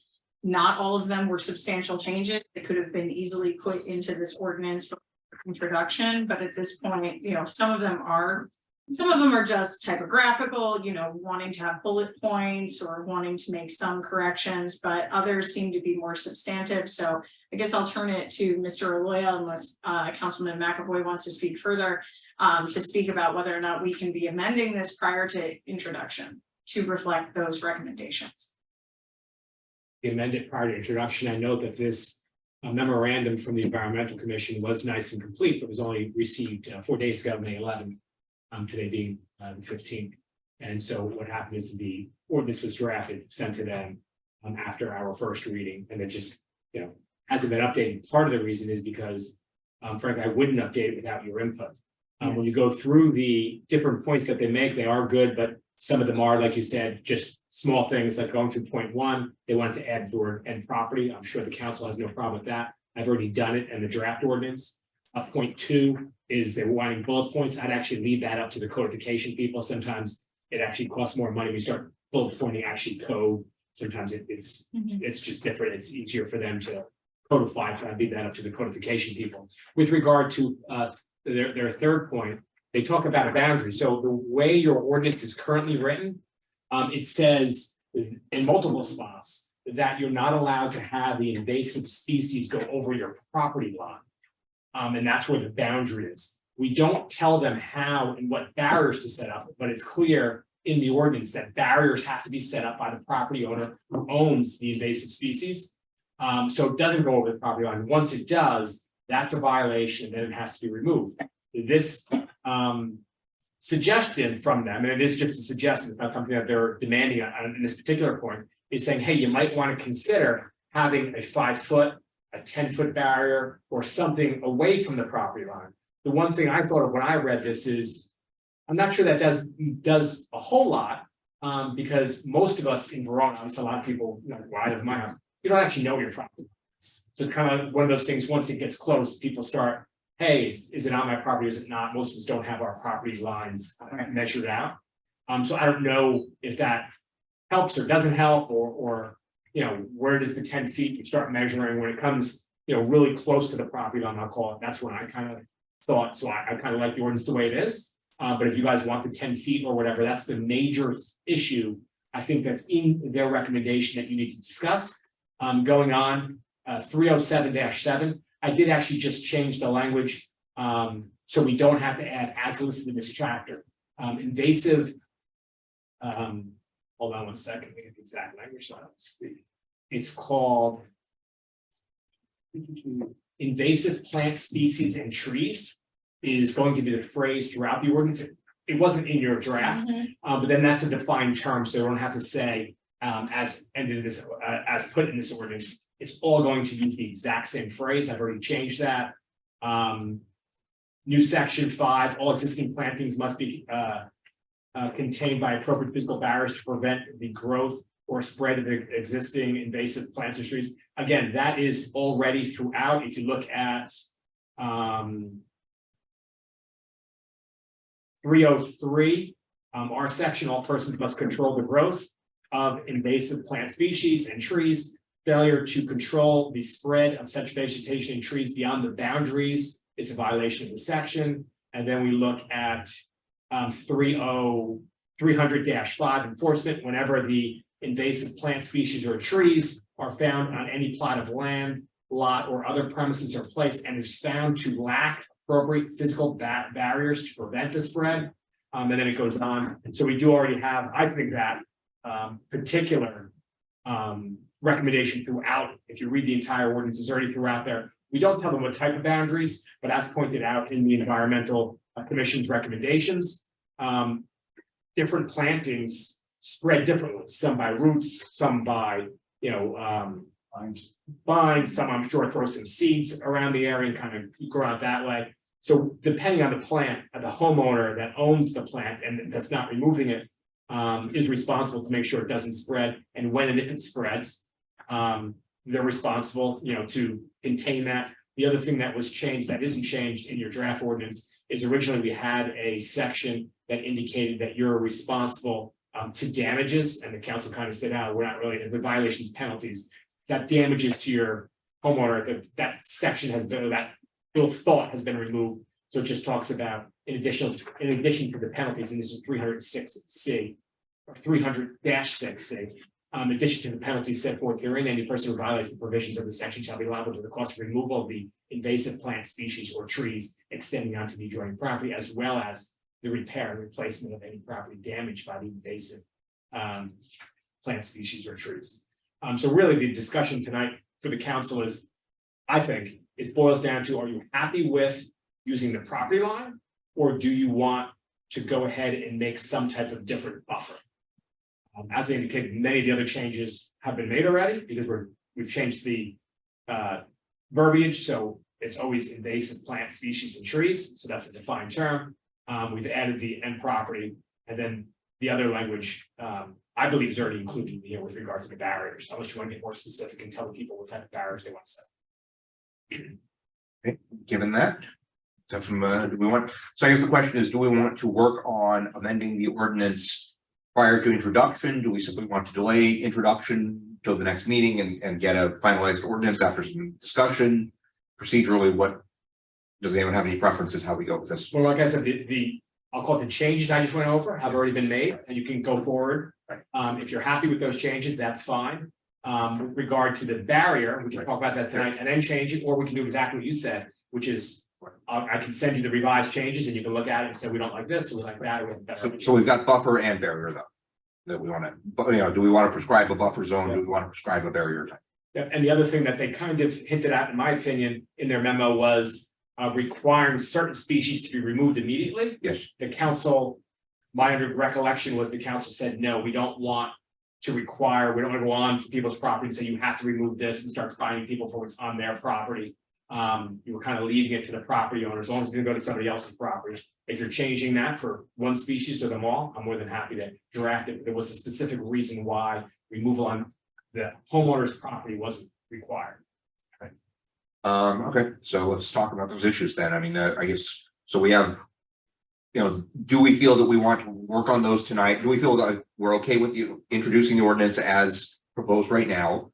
Do we want to change the ordinance before we introduce it? And if so, do we want to change it tonight or let something be redrafted based on decisions tonight? Just kind of move forward. Well, I have to 2 points. The one thing I think we should put in here that you have to remove immediately is the tree of heaven. And I thought we kind of discussed that. I know, everyone knows that, so I think we should somehow put that in here, that if there's something that's that invasive and that harmful too. It's not only harmful just as a tree of heaven, but obviously the insects that come with it kill other trees. When it comes to, my first thought when I saw the buffer to make like a 5 foot or 10 foot barrier or buffer, whatever you want to call it. Obviously my thought goes right away to bamboo. Most people I see, there's areas of town where you see bamboo, it's already right on the property line. And that's where people plant it, that's where they put their barrier in. So you could see it already, I can name 3 spots where it's already jumped over. And it's on one spot town property, another spot I know it's on a private property. So I don't know, I could go either way with setting a buffer or barrier. Because moving forward, they're not gonna be allowed to plant it. So it doesn't matter. You can't say, put it 5 foot off your property line because it's already in. Right, and if we don't do a removal requirement immediately on bamboo, then it seems like it's kind of a move. Yeah. I have I think the tree of heaven requiring that is fine.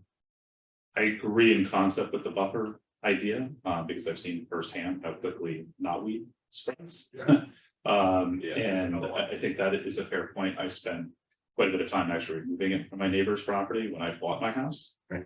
Because it spread so quickly and sort of invading their area. So having an area where a neighbor could say, hey, this is coming closer, and being able to call zoning enforcement and saying, hey, this is encroaching that buffer, so we can work through the process of requiring removal. Or so on. So I think that's fair in that, because some of these species will get into a neighbor's yard, having some kind of buffer. I don't know if it needs to be 5 feet necessarily, but 3 feet or something along the walls. I know poison ivy is a big issue with that as well. Once it gets in an area, it spreads very quickly. Okay, so that's a voice in favor of a buffer. I just want to state that with tree of heaven attracting the lantern flies, the thinking now is that the lantern flies don't actually kill other trees, and so the state organizations are not actually, even though they're definitely a nuisance, and I had them attack one of my trees and it was gross. We should not be worried about tree of heaven attracting the lantern flies and then killing other trees. So I just want to put that on the record. Right now, the thinking is, it is what it is. They're just a nuisance. But tree of heaven, I read the memo, it's aggressive root system. But again, if we move forward with this, they're saying in their memo, we have to then, tackle what's going on in Hilltop. And again, I don't know if we have the volunteer power or the manpower or woman power to handle that. I don't really have an opinion on this conversation, so I'm just listening. Thank you. And I would say that honestly, I don't think that that's person power. I think that that's money to pay a contractor. I don't think that you're going to be removing tree of heaven, with volunteer or staff labor. You're going to be calling a tree removal. So again, one thing that we've said in the past when we're talking about like gas leaf blowers and stuff. Right. So again, we have to walk the walk. That's so exactly if we are if we're saying we have to mandatory removal of tree of heaven, then we have to be prepared to maybe put some funds to tackle whatever is going on Hilltop. I don't know the extent of the issue there. I just read it for the first time. Well, that was where I was going. But that is still the concern, right? Yeah. So, I mean, we do have other properties in town that may have that, so that might be something that requires further analysis. Generally, I have supported as an invasive species on our different listings, and with regard to, so I don't know if I require mandatory removal of it, but especially as it may have consequences for the township itself, but it would be a best practice, and we should walk the walk if we are expecting residents to move forward with that, then we need to accept the consequences and do an assessment of our own properties. With regard to the buffer, I think a reasonable buffer makes sense, maybe like 5 feet. There are plenty of other instances in our ordinances where we do have buffers between neighboring properties. You can't put the fence on the property line, you can't do a variety of things. You may as well have that buffer, because I thought they made a very valid point that once you're on the property line, you can see it, like the chutes are clearly already across the line. So, you know, you're already trespassing on your neighbor's property. So having that buffer actually protects your neighbor, I think is fairly reasonable. And I am concerned about the logistics this evening. I don't want to delay this further by forcing this to move forward on the June 12th agenda, but at the same time, I just want to make sure that we are doing this thoughtfully and that the concerns we have are being addressed. So if you feel comfortable, Mr. Aloya, then I would be willing to move forward as amended and reflecting the discussion here this evening and the environmental commission's input. Sure, so I have everything with the environmental commission's letter, I believe, already done. I'm hearing no difference on the council. Does everyone want a 5-foot buffer, just to be clear? So we all know what we're voting on. No, fine. Sure. So a 5-foot buffer, and then with regard to mandatory removal, are we mandatory removing anything or just having the 5-foot buffer? I would like to know what the impact would, basically between now and second read. I mean, if we wanted to pull this out before second reading, would that be a substantial Go change? back to first reading again. I mean, none of this is. Could we, my thought would be, and I appreciate the deputy mayor's comment, but I would like to hear from maybe our forester on that specific issue, on whether the tree of heaven and the insects growing on it are actually a danger to other trees or not. But I would I would rather include it and then strike it, right, than not include it and have to put something in, which would be more substantive change. I would tend to agree on that procedurally. I would like to know what the impact on the township is, on our properties, to, what the extent of our own removal requirements might be. I know that we probably don't have an inventory of this, but it would be nice to know, because I agree, if we put in a hard and fast removal requirement in here, then we better be out with a plan to remove. Would you like to go forward with not having a removal requirement? That this way we can have something on the books, right? Yes. We can read this. Yeah. Put it on the books. This way we have the 5-foot buffer. We have control over it. If you're going on some of your neighbor's property owners have something to some recourse to get the stuff off their property, and then we can add a removal after the next meeting when you get that analysis. Sorry. To your point, to your question. It's not the tree of heaven that kills other trees. It's not the lanternfly that kills it. It's their secretions that kills everything below the tree of heaven. Anything around it is dead. And if you, there's one right at the back of HB, wait a couple months, you'll see it. Everything is black all around it. That's what it kills. And then the issue is the tree of heaven itself is an aggressive invasive species as well, is it not? Yes. Mr. Loya, if we were to add this in later on the second reading, would that be a substantive change though? Yes. Yeah, so what I would do is that we would keep reading the first and then have another ordinance on top of it. So you'd amend the first ordinance. So they one would pass, you'd have immediate relief, and then 2 weeks later, the amendment would pass. I very much favor that approach. I think Environmental Commission has been extraordinarily patient with us. They did send their initial recommendations many months ago. I was encouraging the administration for a long time to get this to us. I appreciate your concerns about the timing of their report, but we did know that their timing would be tight because their meeting was only last Wednesday. So they did get it to us the very next day. So they moved very quickly. So I just think out of respect for them and just to get this on the books, to your excellent point, so that we can actually start moving forward with this. Then we can get the analysis, we can get the forester or the environmental commission, the shade tree commission or whatever to come in and give discussions about the tree of heaven. And then we can consider thoughtfully whether or not, that's a worthwhile mandatory provision and what the implications are for the township. Great, and just so everyone's clear, particularly the members of the commission, if at all my comments were made to think that they were slow, they've done phenomenal. I was just pointing out, we received this on May 11th, and this discussion had to happen before we change an ordinance because they have great recommendations, but I have no idea what the council's direction is going to be at the end. So we're saying draw this up without the removal of tree of heaven, and if we want to add it, we'll do it We're gonna have another, we'll have a discussion 2 weeks from now when Mr. Neal gets you guys the information you need to do that analysis. And then this will continue to go forward and we'll draft another ordinance with the removal. But the ordinance for the, I'm sorry, the ordinance. To vote to amend this. Yeah, that's what I was about, Yeah. I was gonna All right, ask. so I'll entertain a motion to amend this ordinance to require a 5-foot buffer zone from property lines. And to incorporate the Verona Environmental Committee. I'll second it again. Okay, amended and seconded. Madam Clerk, this is for only the motion to amend. This could actually be for to vote on it as just amended during discussions. It's never been read before. So Okay, any objection to that procedurally? Okay. No. All right, so as amended, Madam Clerk, please call the roll for introduction. Councilwoman Holland, Yes. Councilman Tambro, Yes. Councilman McAvoy. Yes. Deputy Mayor McGrath, Yes. Mayor Roman. Yes.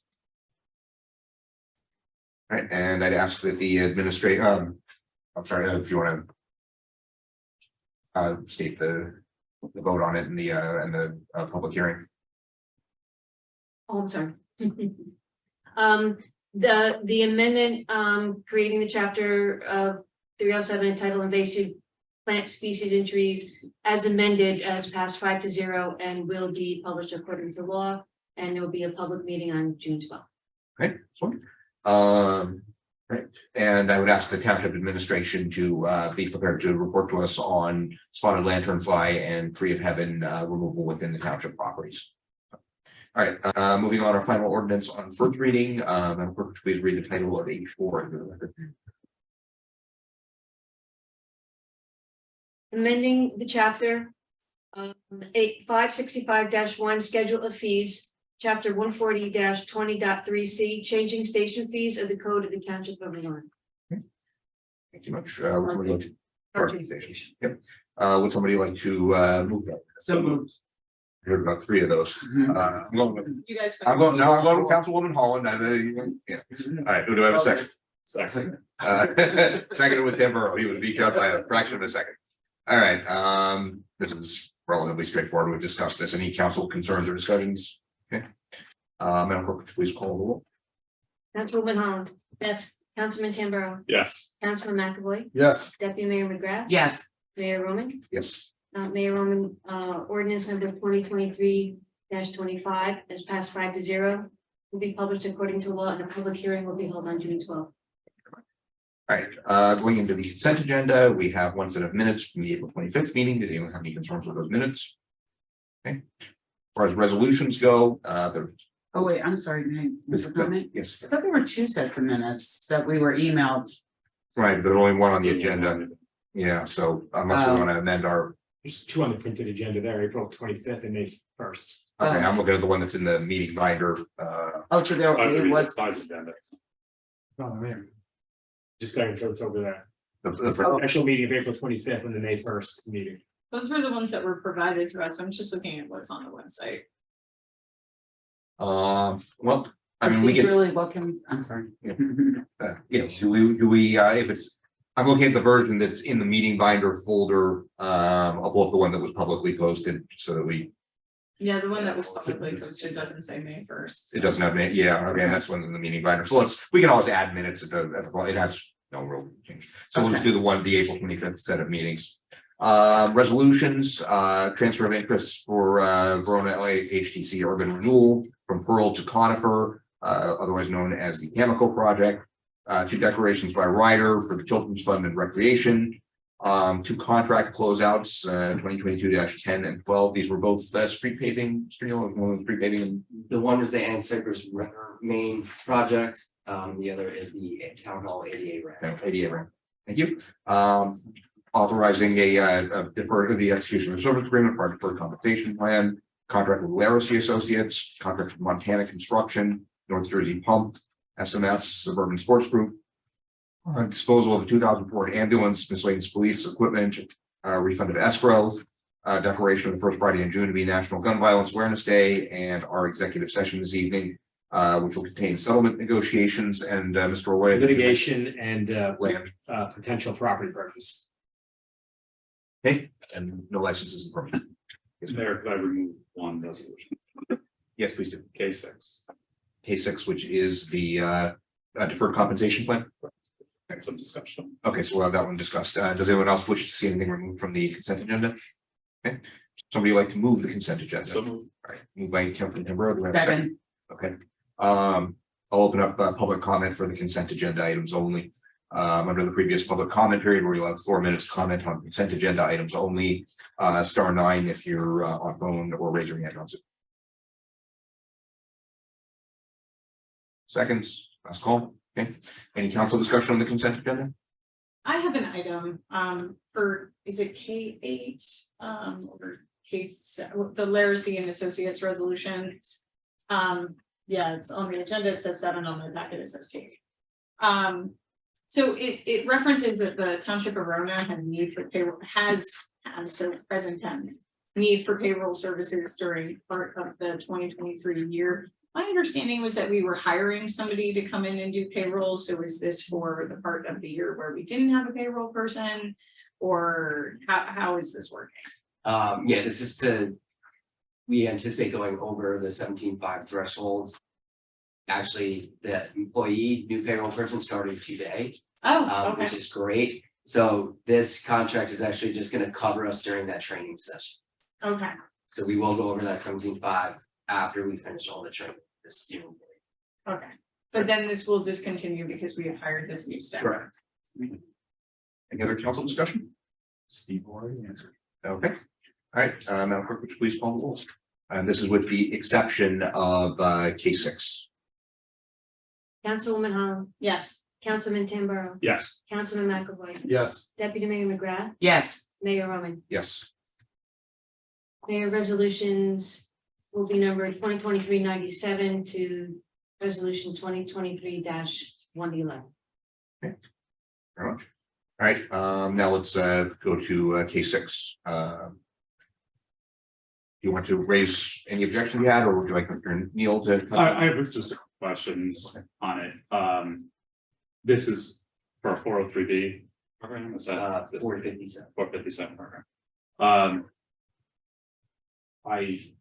How did you come, so you requested bids from Equitable and from National Life, why those particular organizations? So actually, this was brought to the administration. It initially came from the police department, and the PBA had made this recommendation. This was made under a previous administration.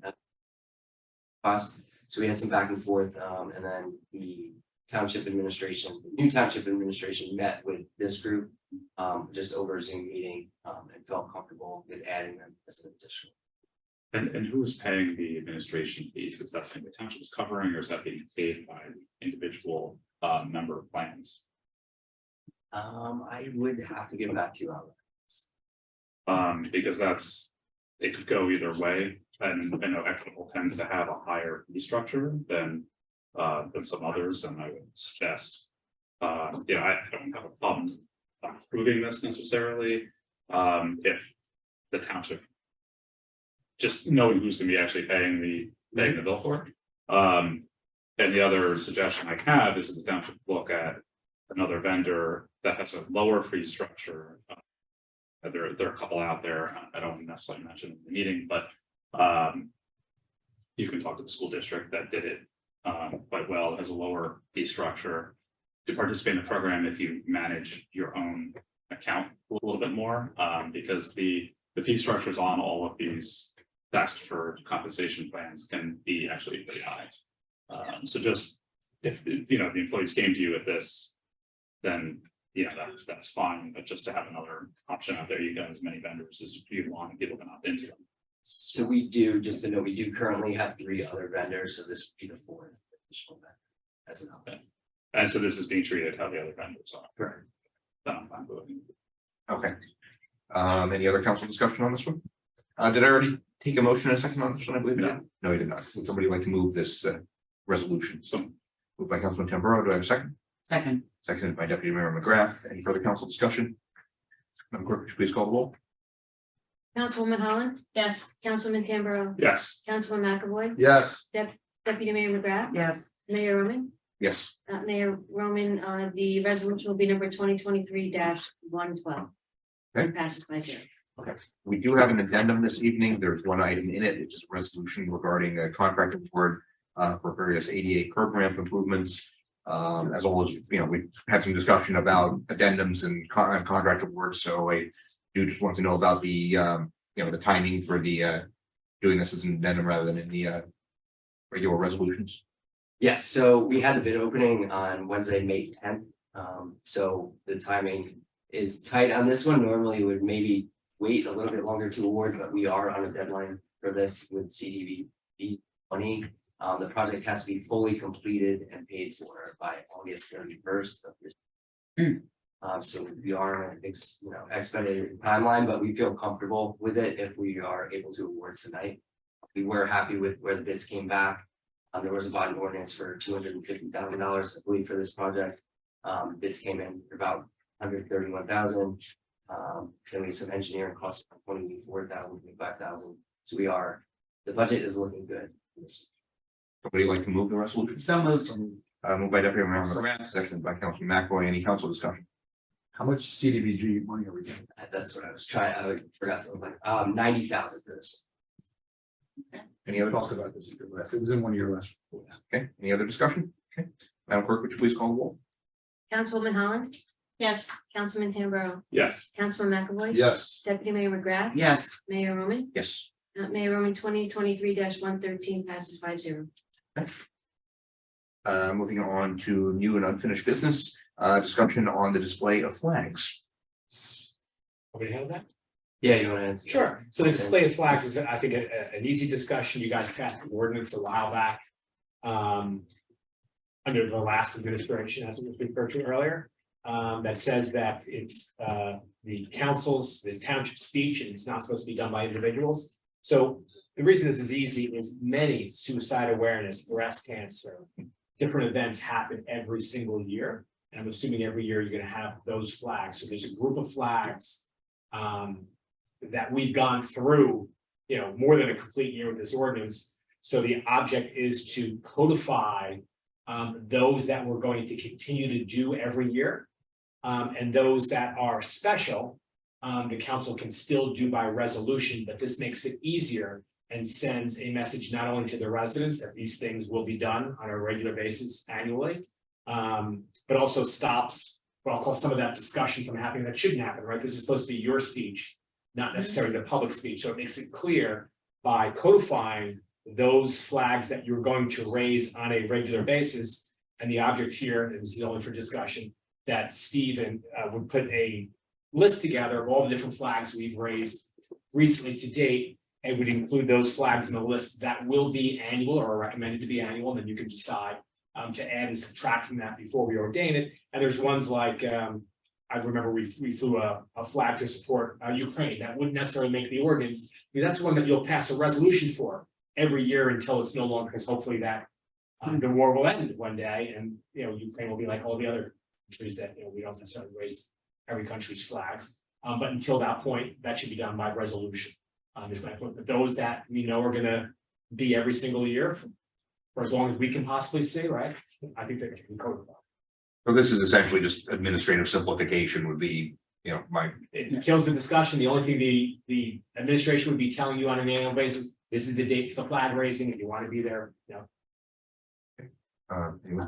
So- Well, I just have a question on timing. I mean, so again, the multicultural committee is following the calendar events that was approved by the council. They are planning a pride flag raising, which is more than just the flag raising. They've now made it into a wonderful family-friendly event for June 3rd. So the ordinance would not stop us from anything that we've already, like, for instance, that particular flag we've raised over all the Yes. years, that would be one that's included in the ordinance. Yes. And the ordinance is gonna have dates, it's going to have okay, a roundabout, usually the events happen within a certain month or around a certain month. So the flag raising is not gonna say it has to be raised at this date at this time, but these are the flags that we can raise, okay, pride, cancer awareness, suicide awareness, Right, all the different events. Italian American. Italian American heritage. Yeah, my question is just like, okay, so June 3rd, to amend an ordinance is 2 readings, so I'm just asking the technical question on how do we.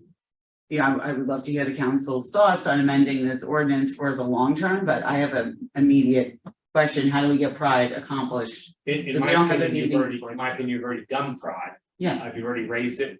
I believe we actually own the flag, correct? Correct. We own the flag, so it's going to be raised. There's no other action you have to do.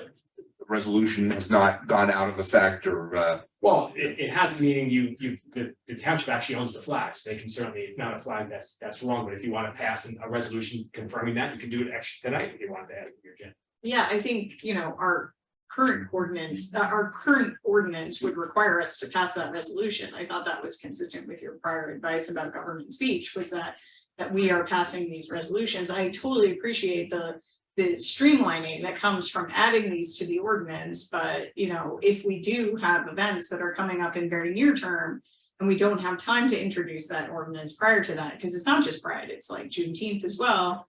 And we have both of those flags, but we need to follow our existing ordinance. So I would be happy to move a resolution this evening for those two flags. That would be great. Any other flag? Yes. Yeah, the ordinance is fine. I mean, I don't think either way, it really makes a difference to our operations. What I'd also like to consider is in the area of this ordinance as well, have an ordinance that qualifies when we use the building lighting that was put up.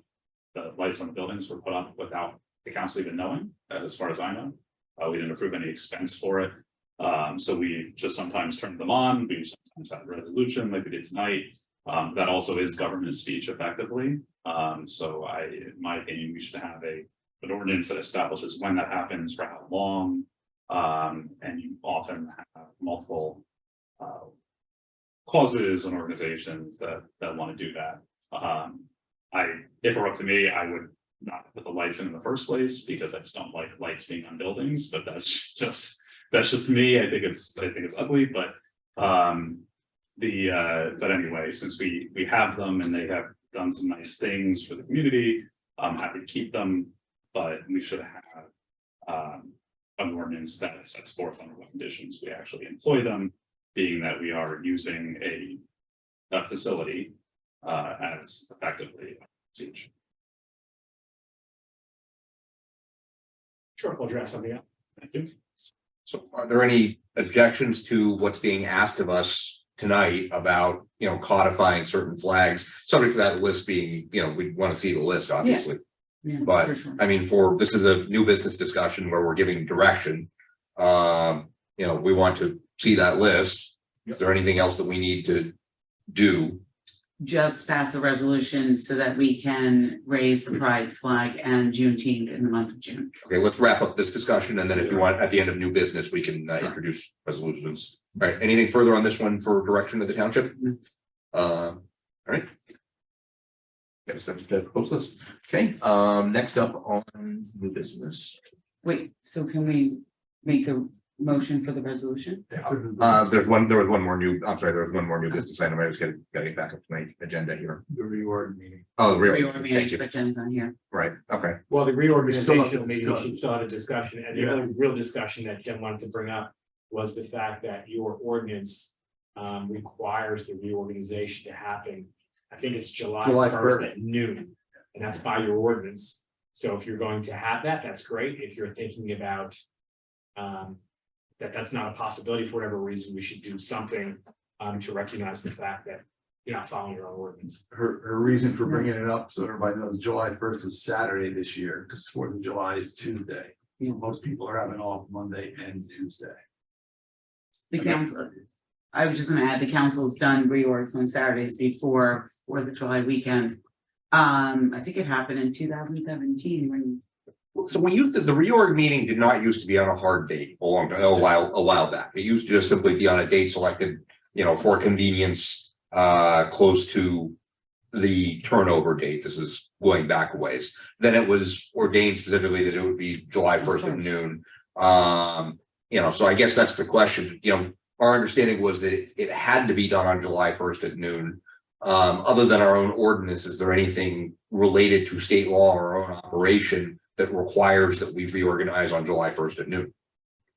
It was in the statute, wasn't it? Yeah. That's what I'm asking is, I thought So the question is, sorry. No, I thought the issue with our ordinance is also that it must take place at the. In the municipal building, Right. which you didn't In the last in time. the last time. Right. What's always been on the steps. No, we had it. No, we had That's right. We did notice for a rain date. Yeah. or rain They date. usually change the location, that's the notice, I'll call it, when they're, for whatever reason, the crowd is. I mean, I don't see the utility of changing the date. If we have a reorganization, it should be July 1st. But we should give ourselves this flexibility in time and location. But the question I have, I suppose, is what happens if at 5 o'clock, right? Who is, you know, if our new council is sworn in, does the unsworn majority of the council constitute the council? You know, if there's some kind of, I can't even imagine what kind of emergency would require us to have some kind of urgent meeting, you know, an alien invasion or something like that, or whatever, but In some instances, politicians are actually sworn in at midnight. So you can actually just do the formal swearing in with the clerk or whoever else can swear you in. And then there's that official, so you can do your business, and there's the ceremonial one later. So that happens in some places, so that would happen. But as far as terms, you know, terms end and then new terms start. So there's no such thing as a holdover in an election. You do have to get sworn in again. I love the idea of having a set date in the code. Because when people run for office, they can put that date aside, so you're not creating it, okay, who's available what day. Yes. If you're running for council, you need to know that need to be available on July 1st. The time maybe be a little bit more flexible, because we violated the code the last time in 2021 by having it at 6 o'clock or whatever it was. But So it seems pretty unanimous. We're all good July 1st. Yeah. Right. What time? Noon? 10 a.m.? is it a time set forth? I'm fine with noon. I'm fine with noon, then you can have your evening and then the Yep. rest of your holiday. Go out for weekend. lunch. I'm all good with noon. Any check with my signature on it or void afternoon on July 1st? So we just need to say either here or. You're in the site, you just have to discuss. We just wanted to bring it up to make sure it wasn't an issue. Application, I am in favor of putting an ordinance to amend it so we can have it where we decide that we're gonna have that meeting. Yeah. Because we did violate it 2 years ago and I'd rather it's not violate the law. We will have an ordinance to just change it so there is no location to be determined in Verona somewhere. We'll have it at the mayor's. Have some stuff around, right? Oh, absolutely. He's opening it up to the public, like Andrew Jackson used to at the White House. I'll take that under advisement. All right, any other new business? Yes, the Would somebody like to make a motion? resolution. I would like to make a motion that the council authorize the raising of the LGBTQ IA plus flag and the Juneteenth flag for the month of June. Is the official term, I think it's the Pride Progress flag. Pride Progress flag. I think that's the name of the actual flag. Okay. So I would, if you. So I will, Your motion. yes, I will amend my motion to say that that the council will authorize that the Pride Progress flag, thank you, and the Juneteenth flag will be raised in the month of 2023. Second. All right, probably moved and seconded. Any discussion? Okay. Please call the roll. Councilwoman Holland, Yes. Councilman Tamboro, Yes. Councilman McAvoy, Yes. Deputy Mayor McGrath, Yes. Mayor Roman. Yes. That would be resolution 2023-114. Okay, thank you. Any further new business? Okay, do a final public comment session here under the previous rules of public comment. *9 or raise your hand. Please just let me know when it's open.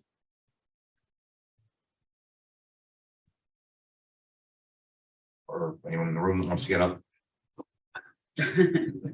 Patrick, anything? All right. No one. All right, I will now close public comment. We're going to go into executive session. Will we need to take any official action thereafter? All right, we will adjourn immediately thereafter. Thank you very much, everybody. Thank you.